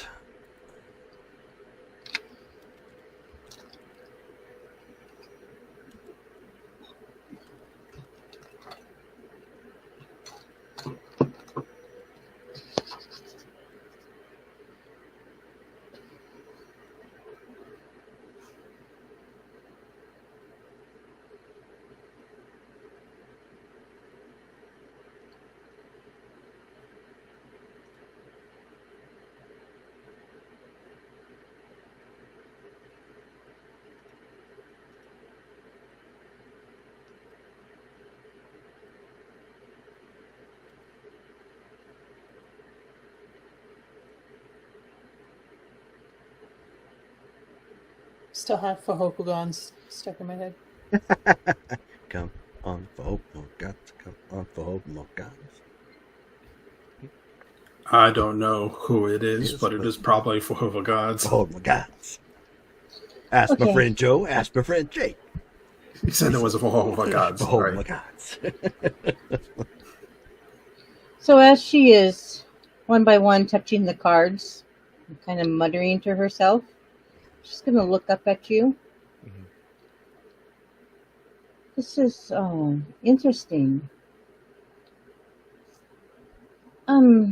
I am seeing a shark, but he walks like a man. Huh. This is in your future, but there's some great importance that has already been revealed to you. Well, you're picking up some pretty interesting things. Although the shark that walks like a man, that was technically in my recent past. Are you saying I'm gonna run into that guy again? This card here represents your future, and it is showing me a shark who walks like a man. Good to know. And she's going to move her hand to another card. And I am sensing brimstone, a lot of brimstone, and it is connected to this shark man. Huh. Interesting. Which would make sense since this demon is connected to the seas and to the oceans.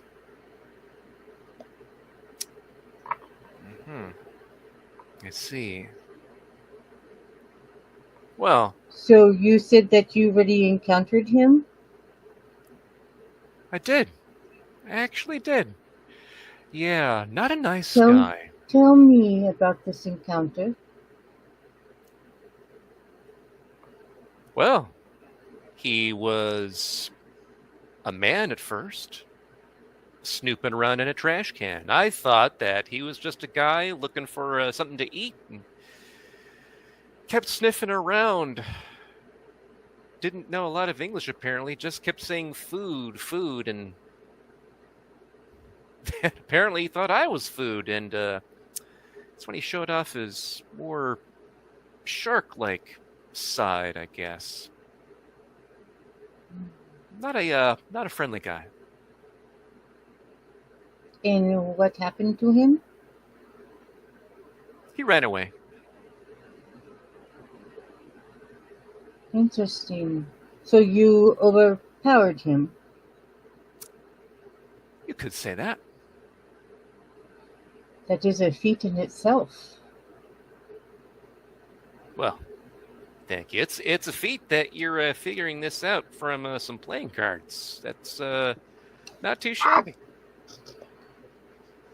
I think you are more than the eye can see.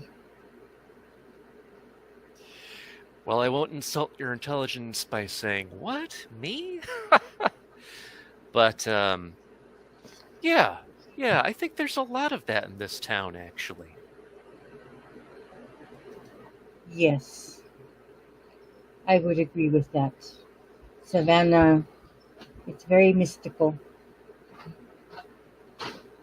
So, the true name, you have any hits on that? Your cards give you any syllables or maybe his full name? Huh? Can I try again, Jerome? You can try one more time at a difficulty 9. Okay.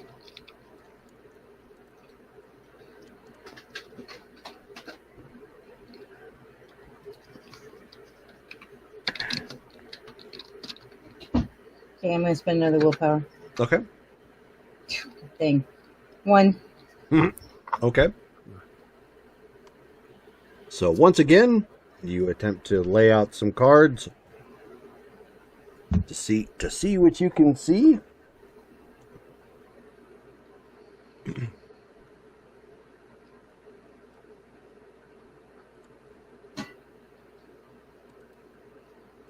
Oops. Un momento.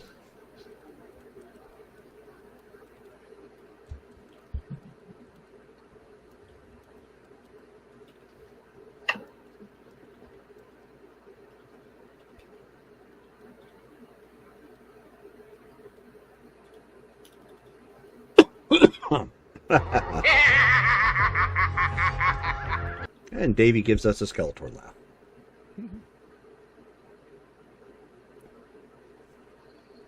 And her familiar's not giving her anything either? You haven't asked him anything.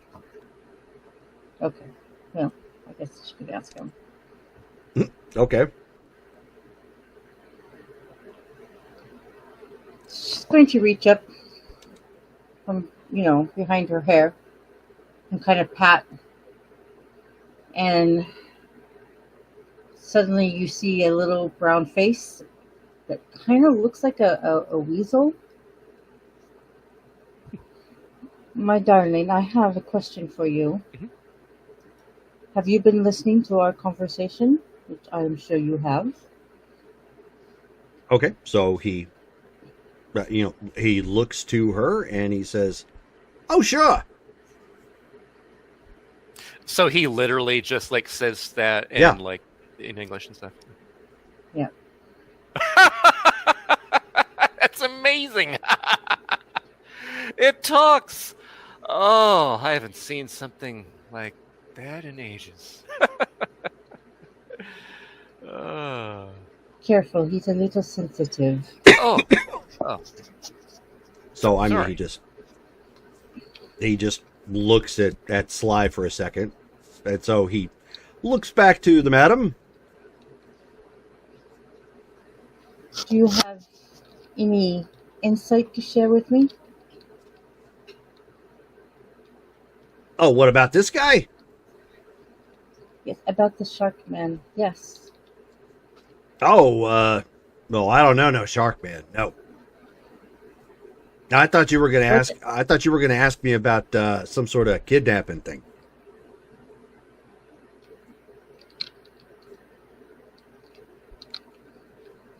We will touch on that in just a moment. Oh, sure. But Pythian How do you pronounce Pathanagal. that? Cathanagal. Do you know anything about Cathanagal? Other than that's a mouthful? Nah, doesn't sound familiar. All right. Thank you, darling. I am sorry, Miss Hey, Elliot. could we go to the Food Lion later? Yes. It's been a while since I've treated you.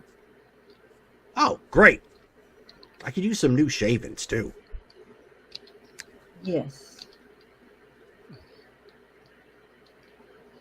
At this moment, I am not able to divine his name. But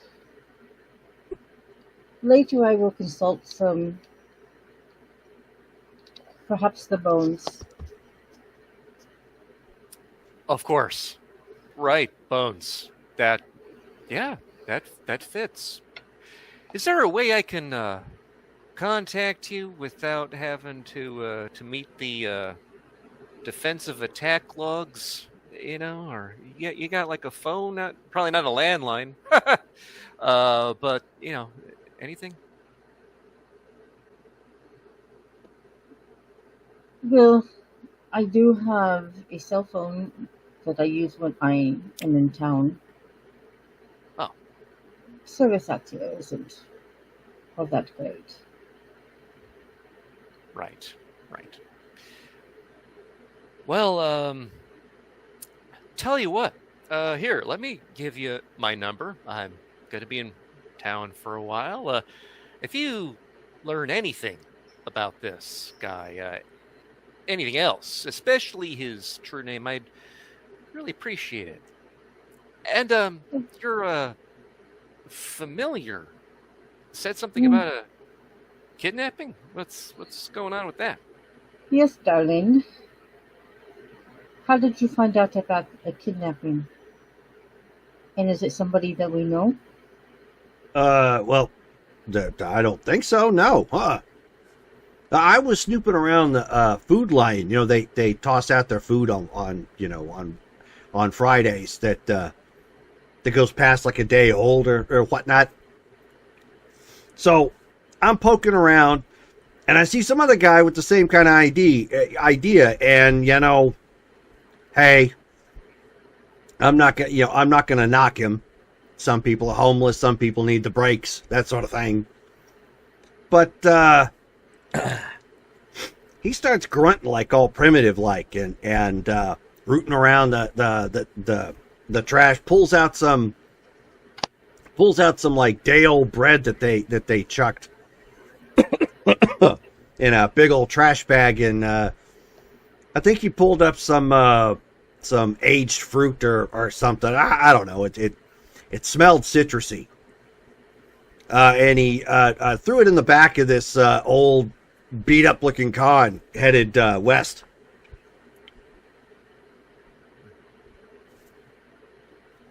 Interesting. Looked like there was some sort of female in the back. Did she seem to be in distress? Oh, well, she wasn't really moving, but she had rope around her, like her arms or whatnot. That's probably why. Well, then I would say yes, she was in distress, and she's going to look at Sly. Huh. The Food Lion, huh? Remind me, where's that from here? She's going to tug on his little tail.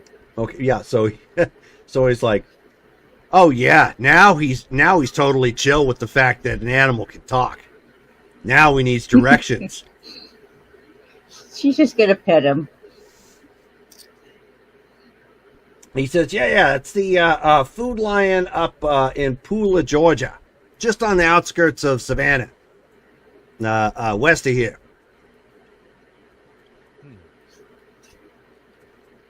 Okay. Good to know. Good to know. Why, you a cop or something? No, but you know, if this is gonna be my town, I don't like when people are just kidnapped. And the guy sounds a lot like Shark Man. now that you're mentioning it, how he was rooting around trash cans and grunting. Maybe this is the future. Or gotta maybe go he's meet just him again. off his meds or something. I don't know. If being off your meds can change you from human to shark, that's a hell of a thing. Remember what I said about him preying on the seafaring and island-dwelling people. She could be in very grand danger. Well, all the more reason for me to go to Food Line, see if I can find out where she is, I guess. You wouldn't be able to happen to use your mojo voodoo. Is it literally voodoo, by the way? But of course.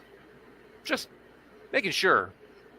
If you were just telling people that and, get them off your back. Do you want me to kill a chicken in front of you? I mean, the ones I used earlier, the alligators have eaten. But I'm sure that they wouldn't mind another snack. No, I believe you. I believe you. Yeah, no. Can you use anything you've got to maybe track that guy? Is that anything that's within your wheelhouse? I can try, yes. And she's going to use the bones this time. Okay. And you might want to be different- careful. I think you're hitting your mic or something because we're hearing some Oh, okay. Sorry, guys. scraping or whatnot.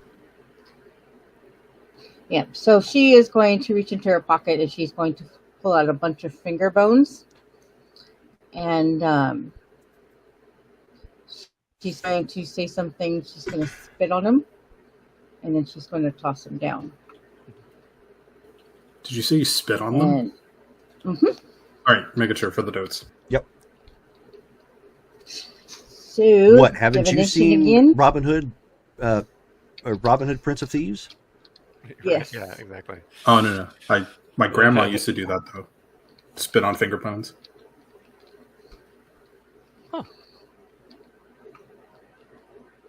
So, let me roll. What's my difficulty? What are you looking for? Say it again, Dale. Like being able to track where that guy went, or maybe where the lady went. Trying to see if she can see their current location.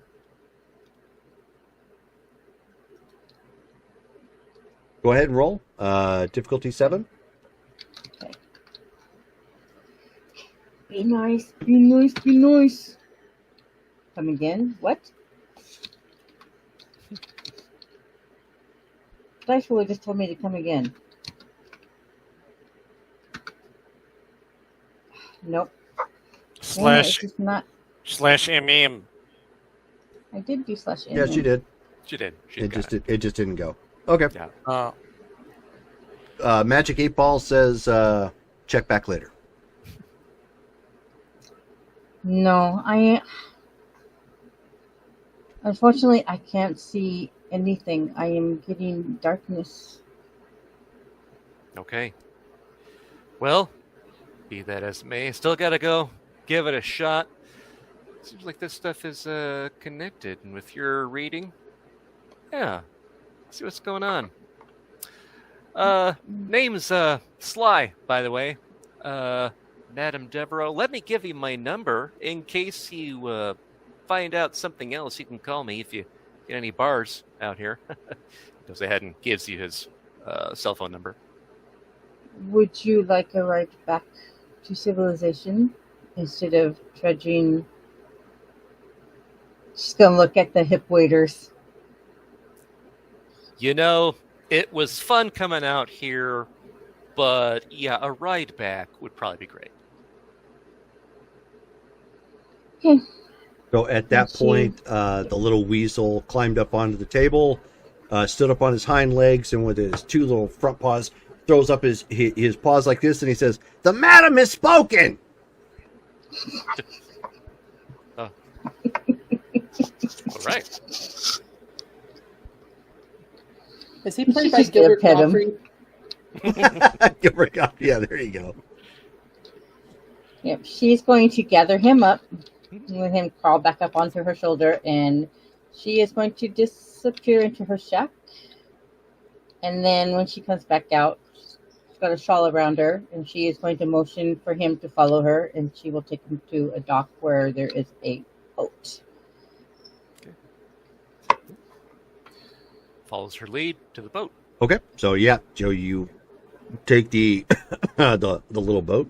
It's a schooner. Kidding. And you,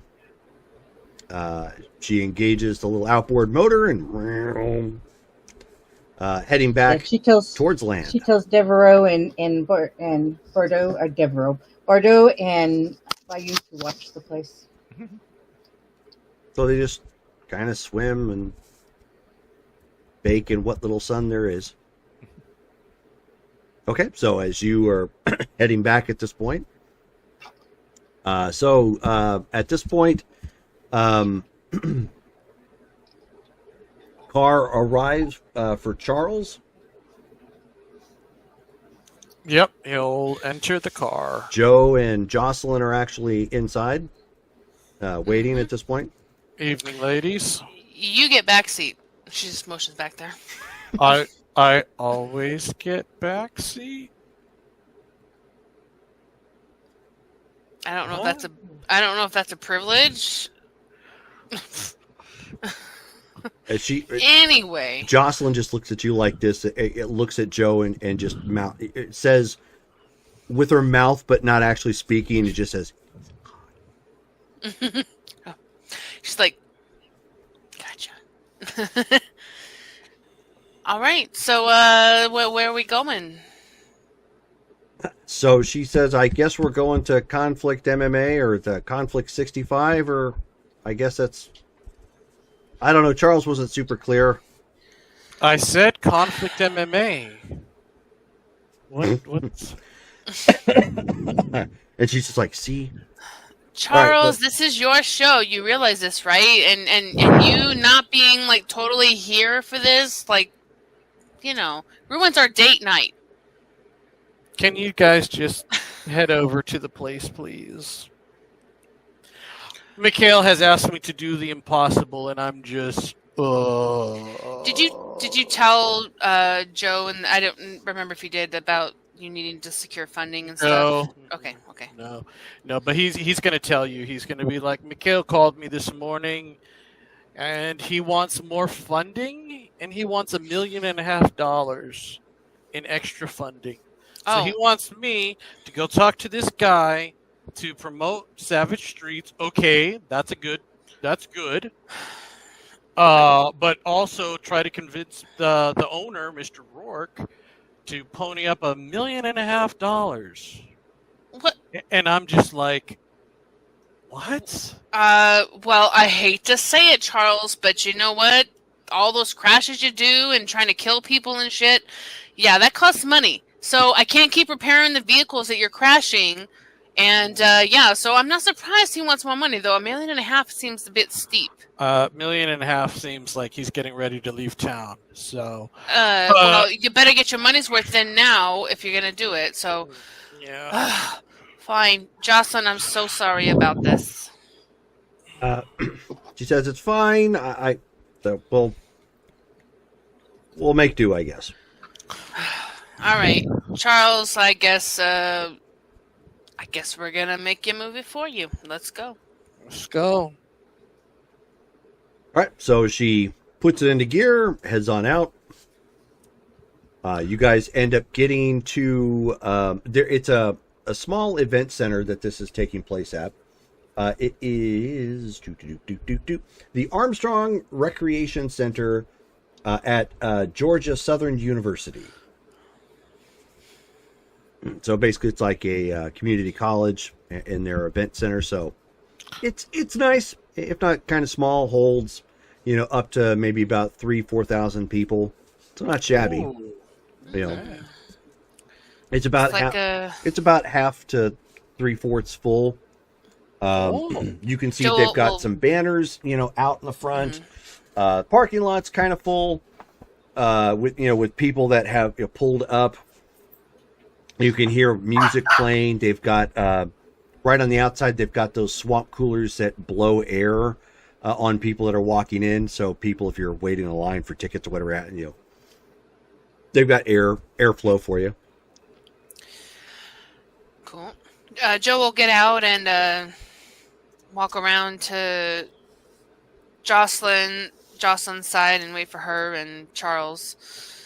And so do we got tickets to go in here, or like you just smile and we're in type of deal?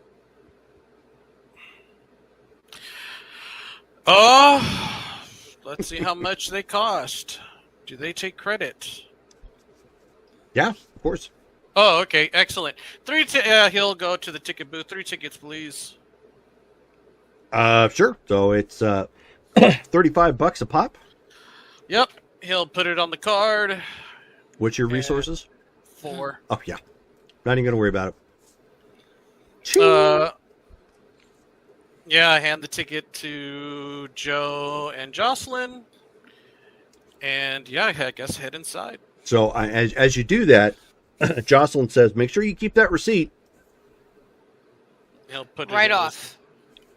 Oh, that's good. Yeah, I'll have to hand it over to Mikhail. Okay.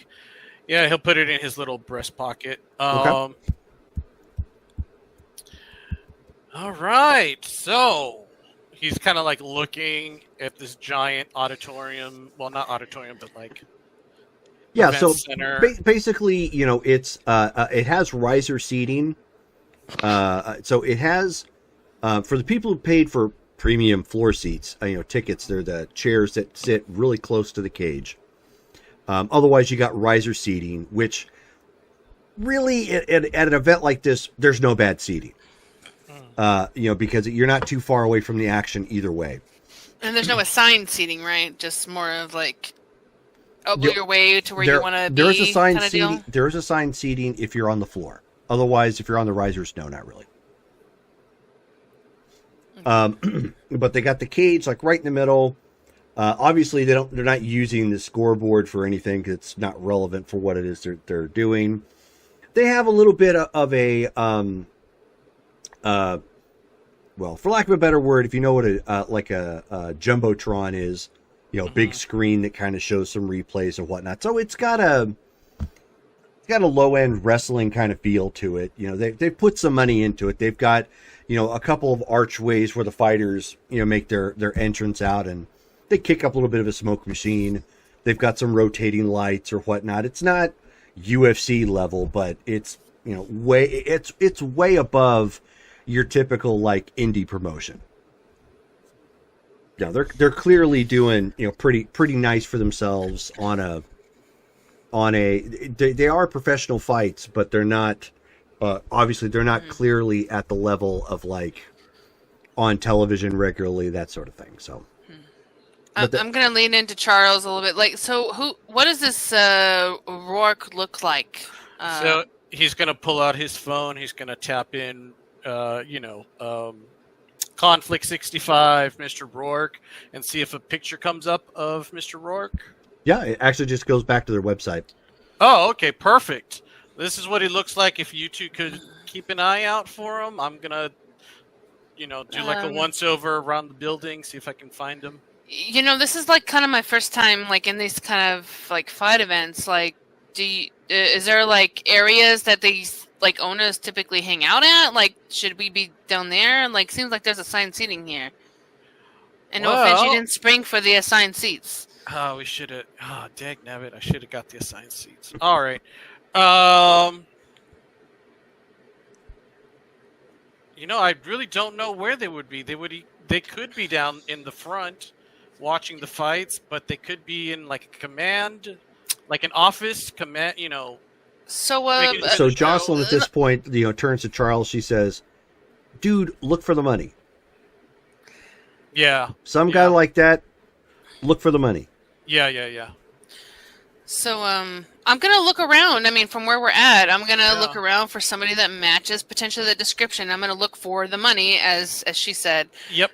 down towards probably the ground level of where the Sure. match is. I'm guessing, or in the upper parts, maybe potentially of boxes or whatever. Sure. Go ahead and there's no box seats here. Okay. Go ahead and give me an intelligence and investigations check, both of you. Difficulty 7. Intelligence investigation.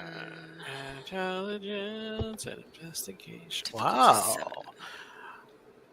7. /MM. Oh, no. It needs to be small m's.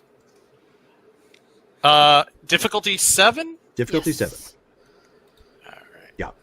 You don't want you want Botch.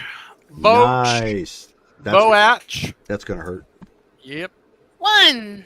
All right. You just tripped and poked your eye on So something. Charles, at this point, yeah, you're like looking around and getting kind of distracted from some of the fights and looking at it, because some of the fights that they're putting on, that like at the right moment, some big kicks, punches, or slams or whatnot, like it's kind of reminding you why you started doing what you did, in the first place. And then right as you turn around to go like check on, the two ladies, see if they saw something, you like turn right into somebody carrying drinks and popcorn. Oh, lovely. So the drinks get partly on you, popcorn goes flying. You're just like, oh, dag nabbit. It wasn't terrible, but like your one sleeve, like on your left arm, it's going to take some dude wipes. Yeah. So he'll apologize. Hey, really sorry. I wasn't watching. The guy's like, oh man. Let me take you back to the drinks, and I'll buy you a new one. All right, man. I'm missing the fights, but I'm real sorry, man. I'm real sorry. Why don't you go ahead and give me a charisma and expression check? Charisma. Do you have fame? No fame. Yeah, fame would have helped. Charisma expression. Charisma. /MM. Difficulty 7? No whammies. Difficulty 6. 6. Okay.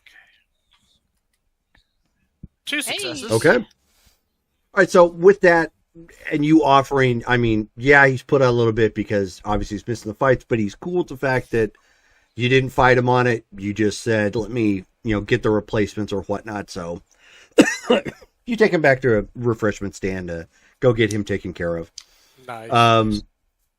Joe, you're poking around. You don't see the guy specifically, but as you're looking around, you can see that they've got a curtained off section where maybe that's probably where they've got like production and whatnot.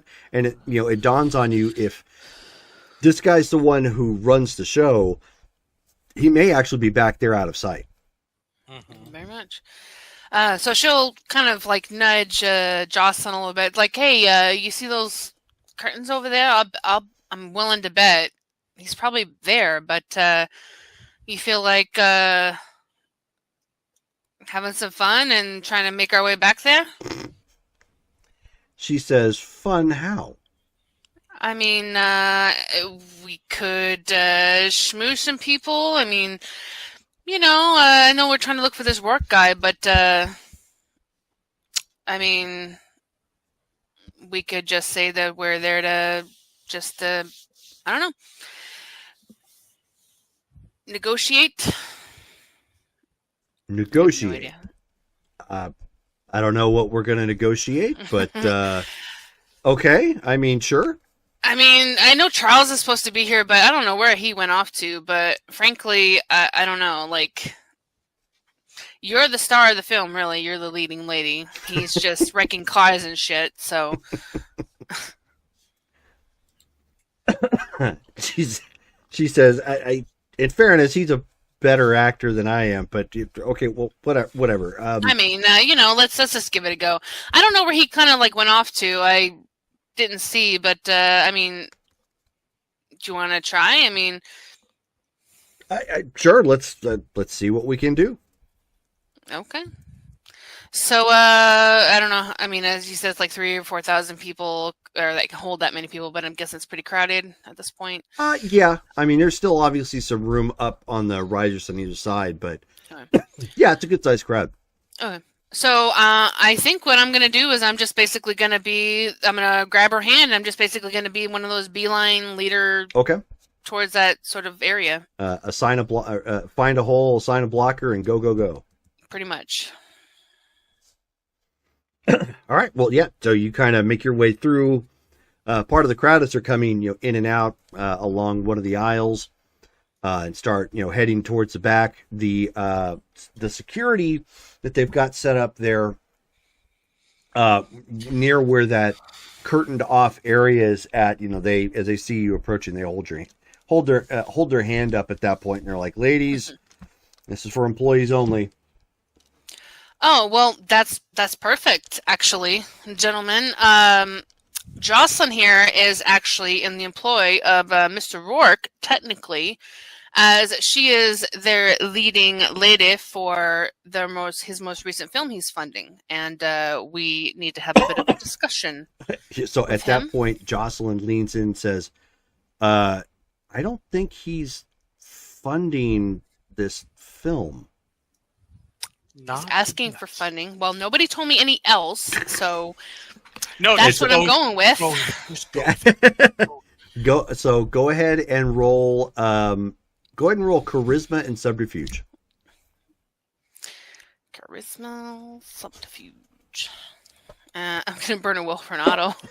All right. All right. 4. Hey yo. Let's go. Okay. So they, one of the security guards stays there, and the other kind of walks to the back, to go into the curtain. And Jocelyn just kind of uncomfortably smiles, just like, "Hi," Like, I'm going off what I was told, and she's because she wasn't prepared for that, but she doesn't want to go like, no, or shoot anything down and make it look even weirder. And so a guy comes walking out, not the person you're looking for, skinny kind of guy, in just a white shirt with a kind of a red and gold tie and black slacks, short kept hair, and he looks to the two of you as you're standing there, and he says, "I'm sorry, but we don't have anybody by that name under or employed, and Mr. Rourke is not funding any movies as of this point." No, my mistake. He's just helping to finance a project, if you will. Okay. You might know the other individual that's leading the film. However, his name is Charles, and Rachel forgot his last name. Soldana. Yeah, so he kind of shrugs at this point, and Davey, as you come back, getting him upgraded drink and popcorn and whatnot, you can see that they're on the other side of the event at this point, and they're talking to somebody at security. Okay, perfect. He'll start trotting his way over there. Okay. And like right as you start coming to the crowd, you can hear Joe saying that, basically saying your name. Oh, okay. So when he gets there, how you doing? I'm Charles. What's your name? And he looks to the three of you and he says, "My name is Devin." Devin, nice to meet you, Devin. I'm with Productions, and we're filming a new movie called Savage Streets. And I'm wondering if Mr. Rourke would like the opportunity to absolutely help fund the film and probably get advertising and notoriety and fame for his project. Charles, hold on. No offense, dude, but Charles, you don't need to be telling him all this. Like, we probably should be saying all this to Mr. Rourke himself. Could you tell us where he is, and can you actually introduce us? And I'm going to use awe to help with that. Wow. Okay. So, Charles, roll. Go ahead and roll charisma and expression, and Joe, you need to roll for awe. It's what was it again? It was empathy and was it? I think it's. Was it Okay, I charisma think and it's performance? charisma. It's they're all charisma and two. performance, Yeah. I think. There you go. Okay. The dice bot is not being nice to me. I'm gonna burn another will for Nato because Yeah, I'm I gonna have have to. I'm gonna have to start burning will. Good. Got to get an accent. That's the key. Joe has One one. with the auto. Oh, Wait. Okay. I add my presence into that, right? No. Oh, well then. I don't get any bonuses for presence for awe. No. Damn. It gives you the capability of doing the thing. No, Yeah, I just 2 dice is just crap. I actually have a sound for that. Hold on one second. We're all Failure. babies, guys. We're all babies right now. exactly. Yeah. Sure. All right. Characters. So 1 with the auto. Okay. Huh. Oh, come on, quit that. Oh. Oops, here we go. Got back up. I really need to get a name for the production company. It says Oh, my add God. presence rating to any skill roll involving persuasion, performance, charisma. Where's it at? Hold on a second. How about Haymaker Productions? I like it. I like it. I'll take it. Haymaker, Studebaker. Haymaker Studebaker Productions. Perfect. Oh no, it's presence. That's right. Yeah. I thought you added your level to that, but I guess maybe not. Well, I'm going to double check. I'm pretty sure that's not the case, though. Yeah, no, I understand. It's been a while. I feel rusty, So, like she said too. that's okay. There we go. Ah.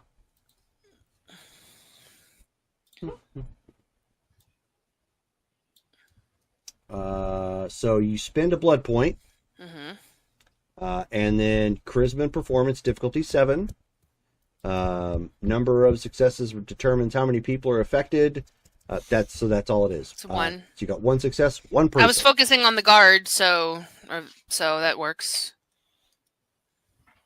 Okay, so with that being said,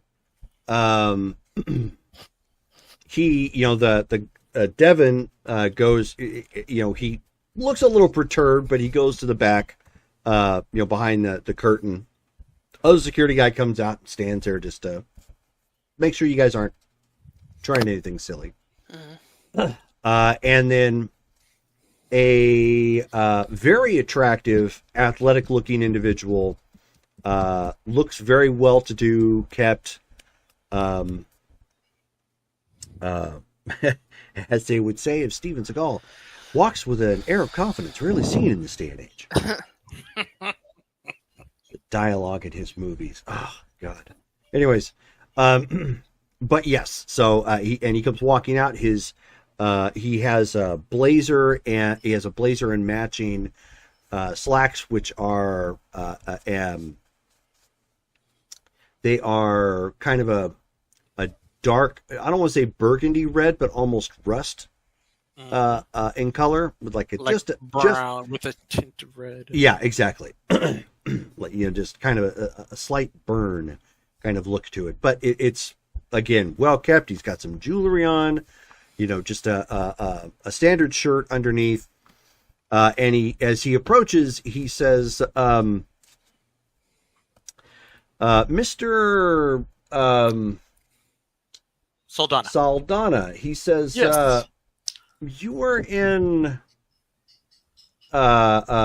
in Deadly Fist 5, if I recall, correct? I had a small part in Deadly Fist 5. I'm surprised you recognized me, sir. How are you doing this fine evening? I am good. And he just motions to Devin at this point. Or no? Yes, this is Mr. Okay, I wasn't sure. Yes, Okay. this is him. He motions Devin off at this point, and he looks to the three of you there, and he says, "No, I am kind of surprised to see you here. If I overheard correctly, this is, I guess, about movies." Absolutely, sir. We are filming in Savannah, and we were hoping to plug the upcoming film, Savage Streets. Your audience and our audience, a lot of crossover. Also, if you have time, I'd like to talk to you about a business proposition. Maybe there's a deal we can work out as far as maybe getting advertising your business in the film. Maybe we could work something out. How do you feel about that? He says, "Well, I don't see why not. Why we couldn't at least talk." He says, "Why don't the three of you walk with me behind the curtain? Well, get out of the way of the lay people, for a second, and get someplace with a little quieter." Okay. I'd like you to meet Jocelyn Myers. She's the leading lady. Excellent. First time on film. She is an amazing actor. You're gonna love And fighter. and fighter. If you ever need a combatant, she's Charles, go ahead and because you're laying it on thick at this point. Yes. Go ahead and roll charisma and expression again. And I'm gonna spend a will because the dice bot be mean. 2 successes. 3 with the auto, right? Or did 3? you get Well, a 1? the 2. one takes the Yep. 8 away. Yeah. Yeah, he's only got 2. And he says, "It's a pleasure to meet you, Jocelyn." He says, "You're flatline, if memory serves me correct." And so she nods. She says, "Yeah." And he says, "I tend to keep abreast of local talent. Obviously, if we try to bring people into conflict MMA." So he looks to Charles and he says, "All right, well, let's have all three of you go in the back, and maybe we'll talk some shop here." Sure. Yeah, follow him to the back. Okay. And she'll put her hand at the back of Jocelyn's and just kind of lead with her. Okay. So she slides her hand in your back pocket. Oh, Nice. Watch your wallet. She pats it. I ain't got a wallet. Yeah, that's All flesh. yeah. She's like, "Watch your wallet. That's not a wallet." That's not a wallet. Then where did I get this quarter from? Your ear. Oh no. Huh. Make sure you wash it before you put it in a vending machine. What is it about a good fight that just makes me want to crap? No, not what's her name? Skank. Everyone she ever touches is traumatized, Yes. or So, touches her. You so he takes you into the back. It's actually just on the other side, past the double doors, so it is quieter. They have a section where they've got refreshments for the crew. So they've got like a the jug that's got a bunch of ice water in it, as well as like a dozen or more energy drinks. Losing my train of thought there. As well as a couple chairs sitting around, and they've got like some snacks that are nothing like homemade, but like they went to like a Costco or something and got like a couple snack trays and laid them out for people to get some plates and have something. So as he sits down, he says, "All right, so I am a man that prides myself on seizing good opportunities when they arise, and should this be one, I don't necessarily see a problem. What exactly is it that you're looking for, however, from me in particular? Sure. From the two things. One, plug the upcoming film. If you're fine with that, awesome. Okay. You know, business opportunity. We are looking for some extra funding. Our director, Mikhail Romanoff, upcoming, very sharp director. I think you're gonna like his direction in the movie. He has some extra scenes that he wants to film, and he has some other extra. How would I put this? Effects. Yeah, effects. Thank you. This is Joe, by the way, our production technical production manager. So he extends his hand. Kieran Rourke. Nice to meet you, Mr. Rourke. I'm Joe. Likewise. Shake his hand. Okay. Shakes your hand. Do I get any vibes off of him in terms of like Vibes how? Is he a vampire? Is he part of the Savannah? Well, I mean, that's kind of like a thing. Let me pull up my stuff. Oh yeah, let me check. I've got supernatural awareness. So hold on, let me pull up my sheet. I was thinking when Jerome said that he was hot, I was like, Uh, Rachel's gonna have to roll No, not it's to roll nothing not like to hit on him. that. What's his appearance? No, Right, that's Ansley. How many abs does he got? No, not today. Where is it here? Perceive vampires and sourceless awareness. Let me pull those up here. I think it just it's a radius of supernatural aware or source awareness is anyone's used any sort of discipline within the last within. Yeah, it's vampire radius. related, correct? Yeah. That's what I perceive thought. vampires. Yeah. Okay, yeah, you are not picking up anything of that nature. Okay. Cool. Yeah. All right then. So I'm happy to be here to help with you guys. I mean, it seems like a really promising opportunity. I mean, you've got a couple of great action stars here. Up and coming action stars, from what it sounds like. But so you're saying additional funding? Correct. Just how much is it that you're looking for? Sure. The amount that we're looking for is $1.5 million. So not a small sum, but I believe it will help enhance the film. And what do I get out of this? What would you like, sir? We can provide advertisement. We can provide. What else can we provide? Well, advertising is not really something I need right now. As you can tell, we're the premier mixed martial arts organization of the Southeast. How about films?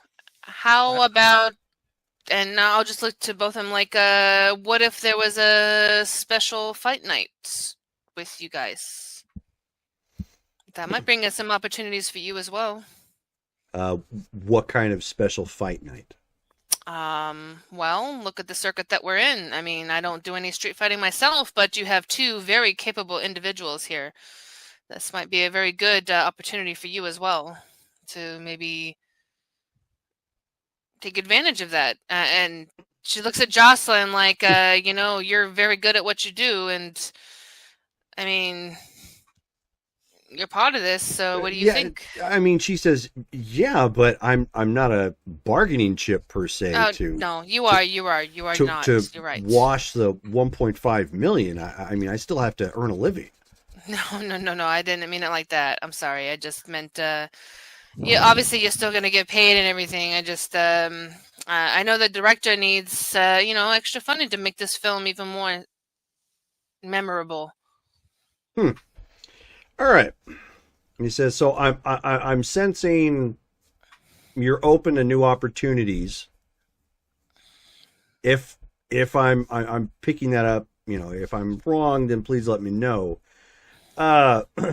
So Charles, yes. You don't mind me calling you Charles, do you? Charles is perfect. Do you have an agent?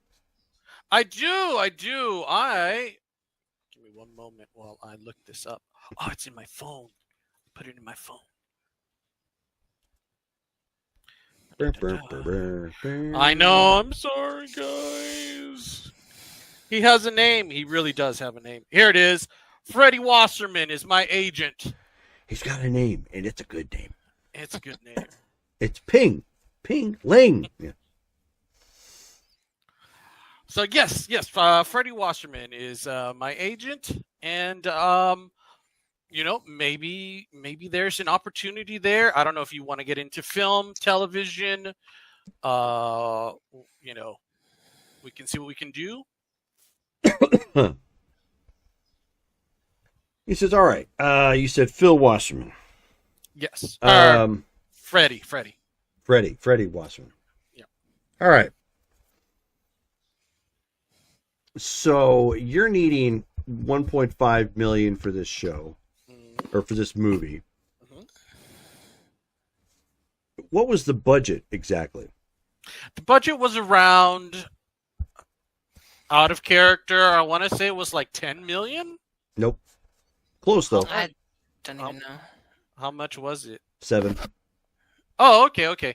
All right. Oh. The budget was around $7 million. Okay. All right, so this is how I see this going down, and you're probably going to need to run this back to whoever the showrunner is here. Set me up with let's say 15% return on everything the movie makes, from its box office returns, any deals that you make for streaming, as well as physical media sales. On top of that, I want you for let's go a 3-fight deal. Oh, okay. And your leading lady here. Price to be negotiated later, obviously, once we get the points fixed on the return of the investment. He says, I want to do your next film. Oh, you do? Okay. Oh, hold on, Mr. Charles. I'm gonna look to Jocelyn. Jocelyn, are you okay with that? You came here for the purpose of us just really technically hanging out, but you unfortunately kind of got drawn into this deal my talking, unfortunately. She says, I mean, I need to see what the 3-fight deal looks like, but if it's could be good for enough, your reputation. I'm down, yeah. Okay. Just making sure. No, and I appreciate it. I'm not much of a managerial or agent, person myself, but in all due respect, Mr. Rourke, I need to, I need the details on what the contract's going to look like, but tentatively interested, yeah. And so he looks to Charles at that point. All right. Well, I'll definitely run it by our director. He'll get back with you. Is there a number he can reach you at? So he just pulls out a card and hands it to you. Awesome. Thank you so much, sir. Okay, we're going to head back. And it was a pleasure meeting you, sir. We're going to talk this over. I'm all in. I know Jocelyn needs to see the contract for the 3-fight deal. But hopefully everything works out for all parties concerned. Yeah. We'll be in contact, Mr. Rourke. And she kind of ushers them away before they say anything else. Sure. Yeah. Just head on out. Okay. Have a good night, Mr. Rourke. And yeah. Oh my God, guys, you did it. You did it. You two were great. I didn't mean to volunteer her like that, but I mean, honestly, I feel like you need some help, bro. I'm just saying. Yeah, $1.5 million. What was I gonna say? I mean, I don't know. I love Rachel. I love the fact that you got Joe with that like Bronx kind of accent, and you're saying bro. It reminds me of Vince Russo from wrestling. You're not saying bro nearly as much as he does. Like every other word is bro, but he would come off with like, and Hogan bro is just like this J Brone. If you ever get the chance, go listen to him. You don't even have to worry about like what the topic is. Go look up Vince Russo on a podcast, and then just start counting bro. Oh my God. I think that's actually the first time I've said that with Joe. Yeah. No, that's what it reminded me of, and it was good because he has a very thick Bronx, like Jersey sort of accent. So it works. Yeah, no, it totally works. Cool. All right, so you guys are walking away at this point. Hey, I know you two got a date. I'm gonna call an Uber, head back into town, talk to the director man. So you two have a good night. You two, awesome. Thank you so much. Just kind of picks ahead at him, like. You two have a good night. All right. And he's gonna pull out his phone and do an Uber deal. All right, Okay. Joss. Let's get this date on the road. No third wheels. She says, "All right." Well, they goes to go walk in and go take a seat somewhere. Yep. All right, so Petra and Cade. So Cade, you were doing what again? I was debating whether or not I felt. Yes, you do want to turn into a bloodhound. Bloodhound, yes. shot cruise. Yes, because I've not really had a chance to use any of these things in game, so I'm like, oh, which of these many things do I have that would be useful? I can give you a gator. Who's that? Who's speaking? Yes, and so I was thinking, would it be possible, or is it too late if we already left the scene for me to?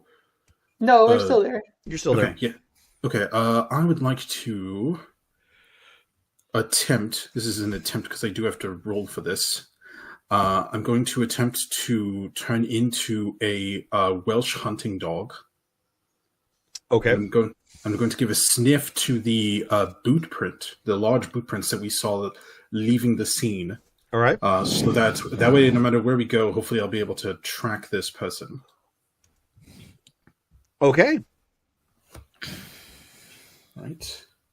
I need to put the page numbers onto my character sheet. That'll make this so much easier. That would be helpful. Yes, I could I have use them too.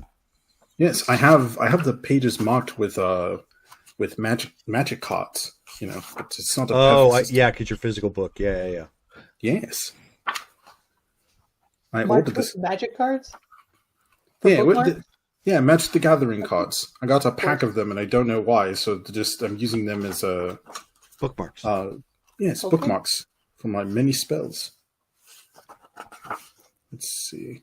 Okay, so I do have to roll. Ugh. Is this something that I can spend a willpower on? Possibly. What page are you looking at? I'm on page 100.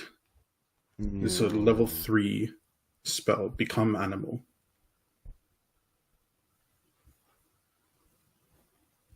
Come on. It's got to go further down. There we go. Nope, still not there. And you said 100? Yes, page 100. Oh, so it's page 100 on the in the corner. If you're looking at a PDF, it might be different. Yeah. Okay. In the corner. Here's 101. No, 100. 100. Yes. Should be the first spell on the. You sure top. you're not going to become the tree? No. I'm kidding. Okay, I was like, wait, am I on the wrong page? No. Become Animal. Become Animal. Yeah, sorry, I was looking right at Command the Beast. All right, so you need the You need the 3 points, and yes, it is something you can post a willpower point. Okay. Right. Yeah, I'll spend the willpower and then the 3 points of magic in order to use it.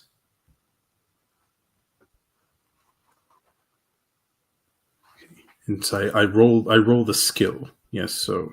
Yes. Okay. Right. Dice roller. I believe we put it. I think it was intelligence and occult. Is what we were doing. Is that what?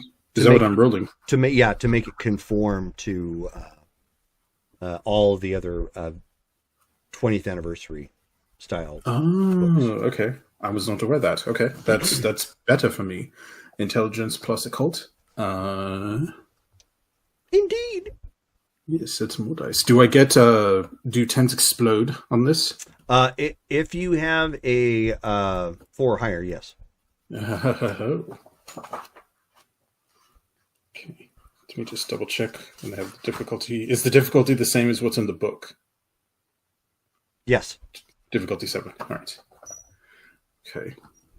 And then my specialty is, and then I also burned a willpower. So okay, so that is 4 successes. Nice. Okay. With the willpower. All right. And so, Petra, you're there. Okay. So you hear him say something. You end up hearing. Unless he is doing it out of sight somewhere.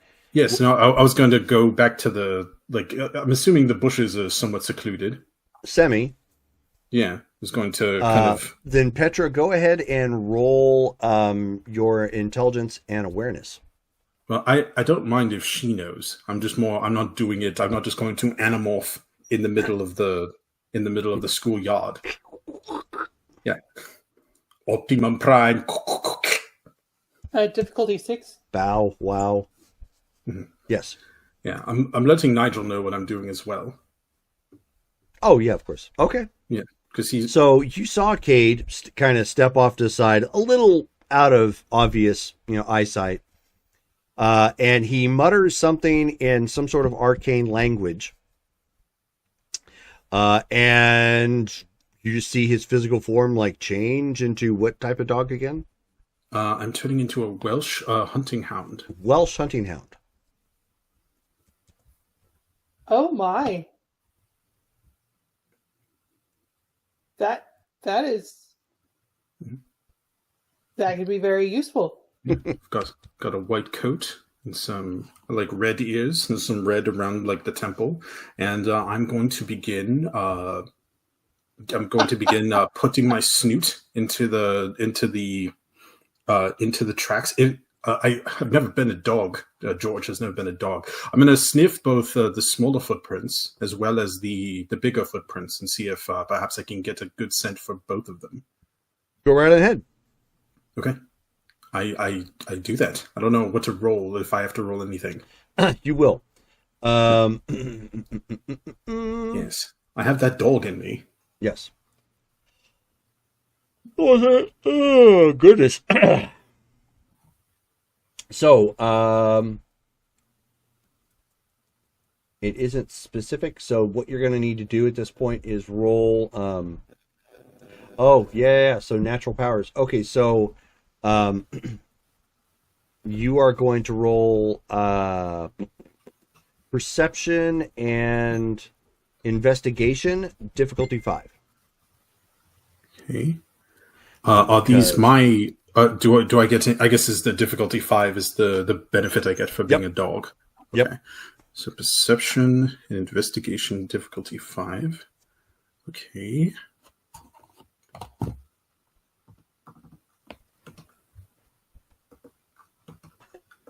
Let's see. Those terrible looking Animorph books on the cover. Yeah. I loved those books. Oh, 8 successes. Wow. The accent is holding. So you sniff, and you manage to pick up scent for both parties that were there. Excellent. One is a little more flowery, kind of feminine, Smells like somebody, sugar cookies. like somebody, yeah, somebody who is around a bakery or cooks quite a bit, so has that sort of vibe to it. The other one has a bit of a fishy scent to it. Okay. Sorry, I'm excitingly writing down my notes. One smells sweet. The other one smells like they need to wash. Okay. I shall. I will kind of look to Nigel and Petra, give them a nod, and then start tracking. Well, it doesn't take you far. You get to the street, and then you lose a scent. Oh, great. Well, that's what being a dog is. But yeah, let's see. I can't really communicate. I can understand them if they do talk to me. Yep, but, you sure can. Yeah, so I'll kind of look up at Petra and just kind of like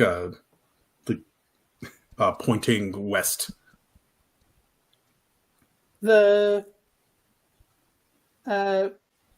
kidnapper went west from here? Well, because that's what we had discovered from the car tracks, yes? Yes. Okay. So, but yeah, but at the very least now I have their scent, so I can't say anything to you because I'm currently a dog. Or can I? Am I Wishbone? No, you cannot. What's the story, Cade? The night? Yeah, unfortunately, you cannot communicate as a dog. Okay. Unless you keep it simple, like one bark yes, two barks no. Okay. Does it? Because you don't lose your intelligence, you just can't, physically communicate. Does it smell familiar? Does it smell supernatural? One bark yes, two barks no. Does the fishy smell supernatural to me? Smells fishy. Smells fishy. So you asked me if it was supernatural. One box for yes, two box for no. I'm going to do a bark and a whine because I'm not sure. 1.5. Yes. Yep. So Nigel looks to Petra at this point and shrugs. He says, sorry. They didn't cover this in your training? No. Did you know he could do that? It's my first aid. I'm going to point a paw like west towards because we were planning to head to the fire department in that direction anyway. That's true. Okay. And it was in a car, right? Or vehicle? Bark. Okay. Yeah. Okay. Yeah, I nodded and I was like, "Oh right, bark." I'm gonna go talk to the fire station to see if they have cameras pointed at the parking lot or at the street, maybe. Okay. Go ahead and do your thing or whatever, and I'll jog over to the fire station. Okay. I'm going to come along. I didn't think we were going to be splitting up, but okay, that's fine too. Yeah, Jerome. Actually, another question because I was able to track the smells. Does it smell like? Because we didn't see the other person's footprints, the missing Courtney's footprints. Did I smell her also making her way to where the car was? No. Okay, so I only smelled the fishy smell retreating towards the car. Okay. Correct. Okay. And there was no blood? There was no... No blood, correct. No blood, no... There's that. Yeah, but in Cade's dog brain, he is concerned that, you know, two people went into a secluded area, one person completely vanished. You know, he was thinking, oh, perhaps if this person was carrying her, there might be some, you know, there might be a residual scent of her, like, moving towards the car before they took off, but no scent at all. That's worrisome. But no blood, no. Well, if they got picked up over their shoulder, you wouldn't really pick up anything because they're not brushing up against anything except a vehicle that's no longer there. Oh, okay. In his belly. Yeah, or eaten raw. Yeah, I mean that's always possible. Yeah, in my belly. Yeah, that's what I was afraid of, or some type of magic that would transport her great distances or something. Sure. But yeah. Okay. Yes, but I will follow at Petra's side. Oh, also, really quick, when I transform into a dog, do I drop all my things? No, they. You know what?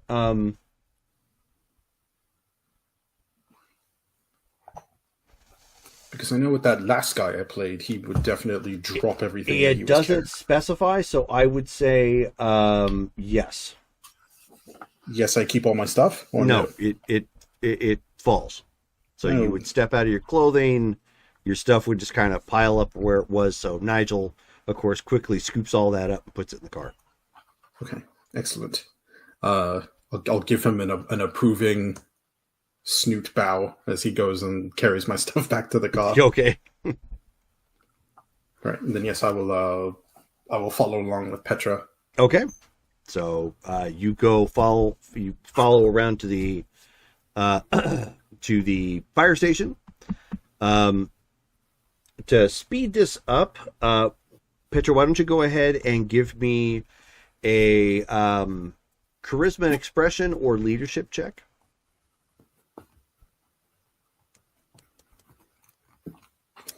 Okay.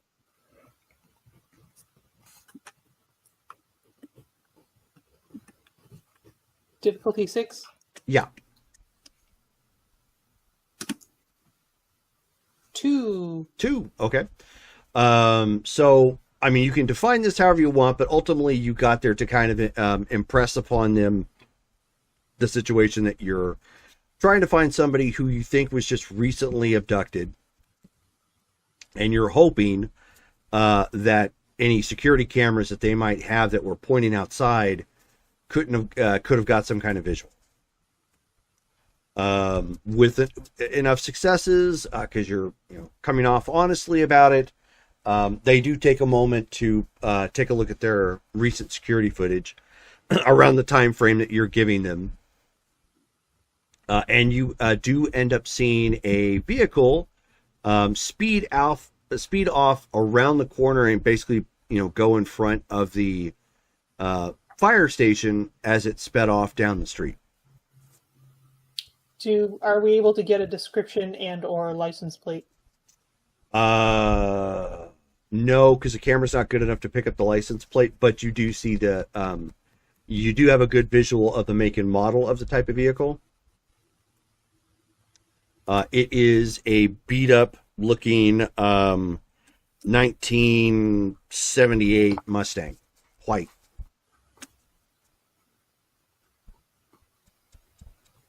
Okay, well, at least that's distinctive. At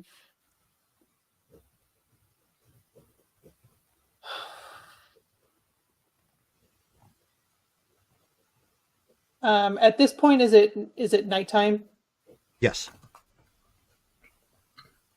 Okay. I'm going to head back to the parking lot, and I'm going to call.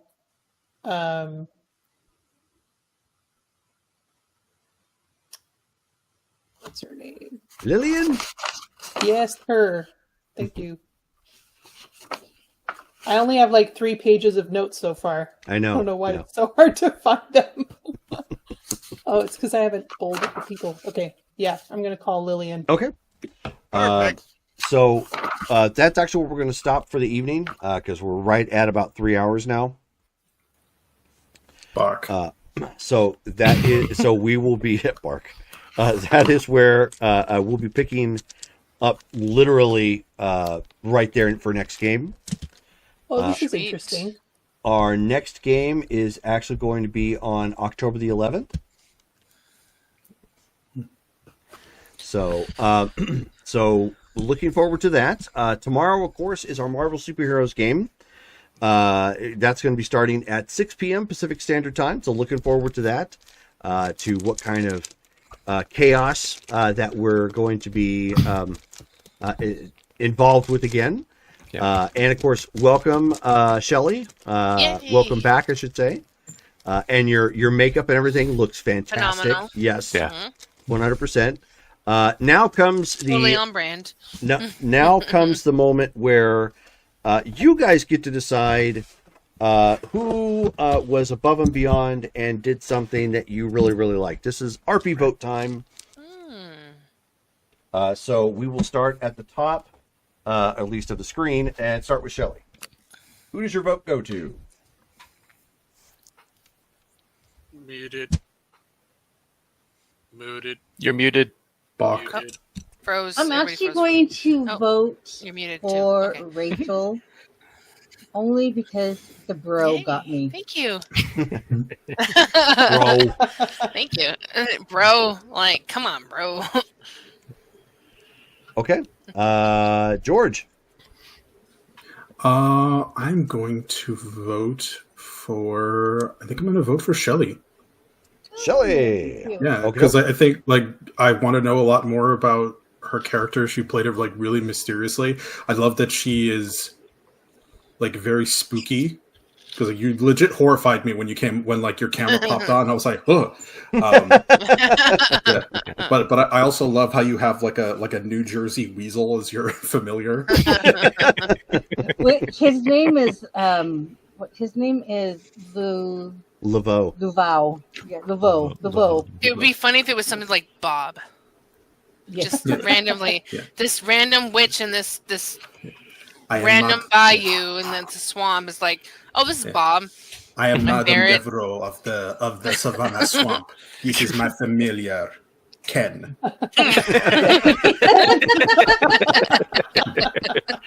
It's very exotic where we come from. Dale. I'm gonna go with Shelley as well. She went all out with the makeup, and then she did the voodoo priestess. Perfect. She's got alligators as pets. She throws the chickens in there to feed them. It was a great time. Okay. Brittany. I'm going with Shelley. Her costume is above and beyond, and she was like on it with the voodoo stuff. So. Okay. Cool, I cool. was trying to do the accent, but my Cajun kind of sucks. That's fine. Rachel. I primarily interacted with Charles tonight, so I'm gonna have to give it to him. I can't give it to Jocelyn; she's an NPC. I do like Shelley. Shelley's my runner-up on that. I think you came in, running on the whole makeup and bit. But Charles, you know what? You're as awkward as it needs to be for those interactions, so it works. Davey. I'm gonna vote for Jocelyn. The NPC. Yeah. For slipping that for copping a feel while Yes. Yeah. Hand in my pocket. Yeah, Just saying. No. I'm gonna vote for Rachel. Okay. Rachel did an incredible job, Okay. and thank you because my mouth has been hurting so much. So thank you for taking the lead on that. Oh my god. It's okay. I understood. I'm sorry. You're No problem. So that so I believe that leaves us with Shelley for the RP vote. Hey. So add an additional XP onto your character sheet. How much? One. One? Oh, One okay. one One additional can XP make all point. the difference. Let me tell you. Yeah. We can. So, So thank do I you guys. get the 12 too for the month? Yeah. Yes. And the 7 from tonight. Yes. And Oh, Ooh, and that's one second. you get 19 XP tonight. Dang. Wow. I get 20. That's a whole new. Yeah. That's 2 new spells. I think my cult is going up. There we go. So, okay. Thank you guys all for tuning in, hanging out with us, and we will catch you again mañana. Good night, guys. Bark.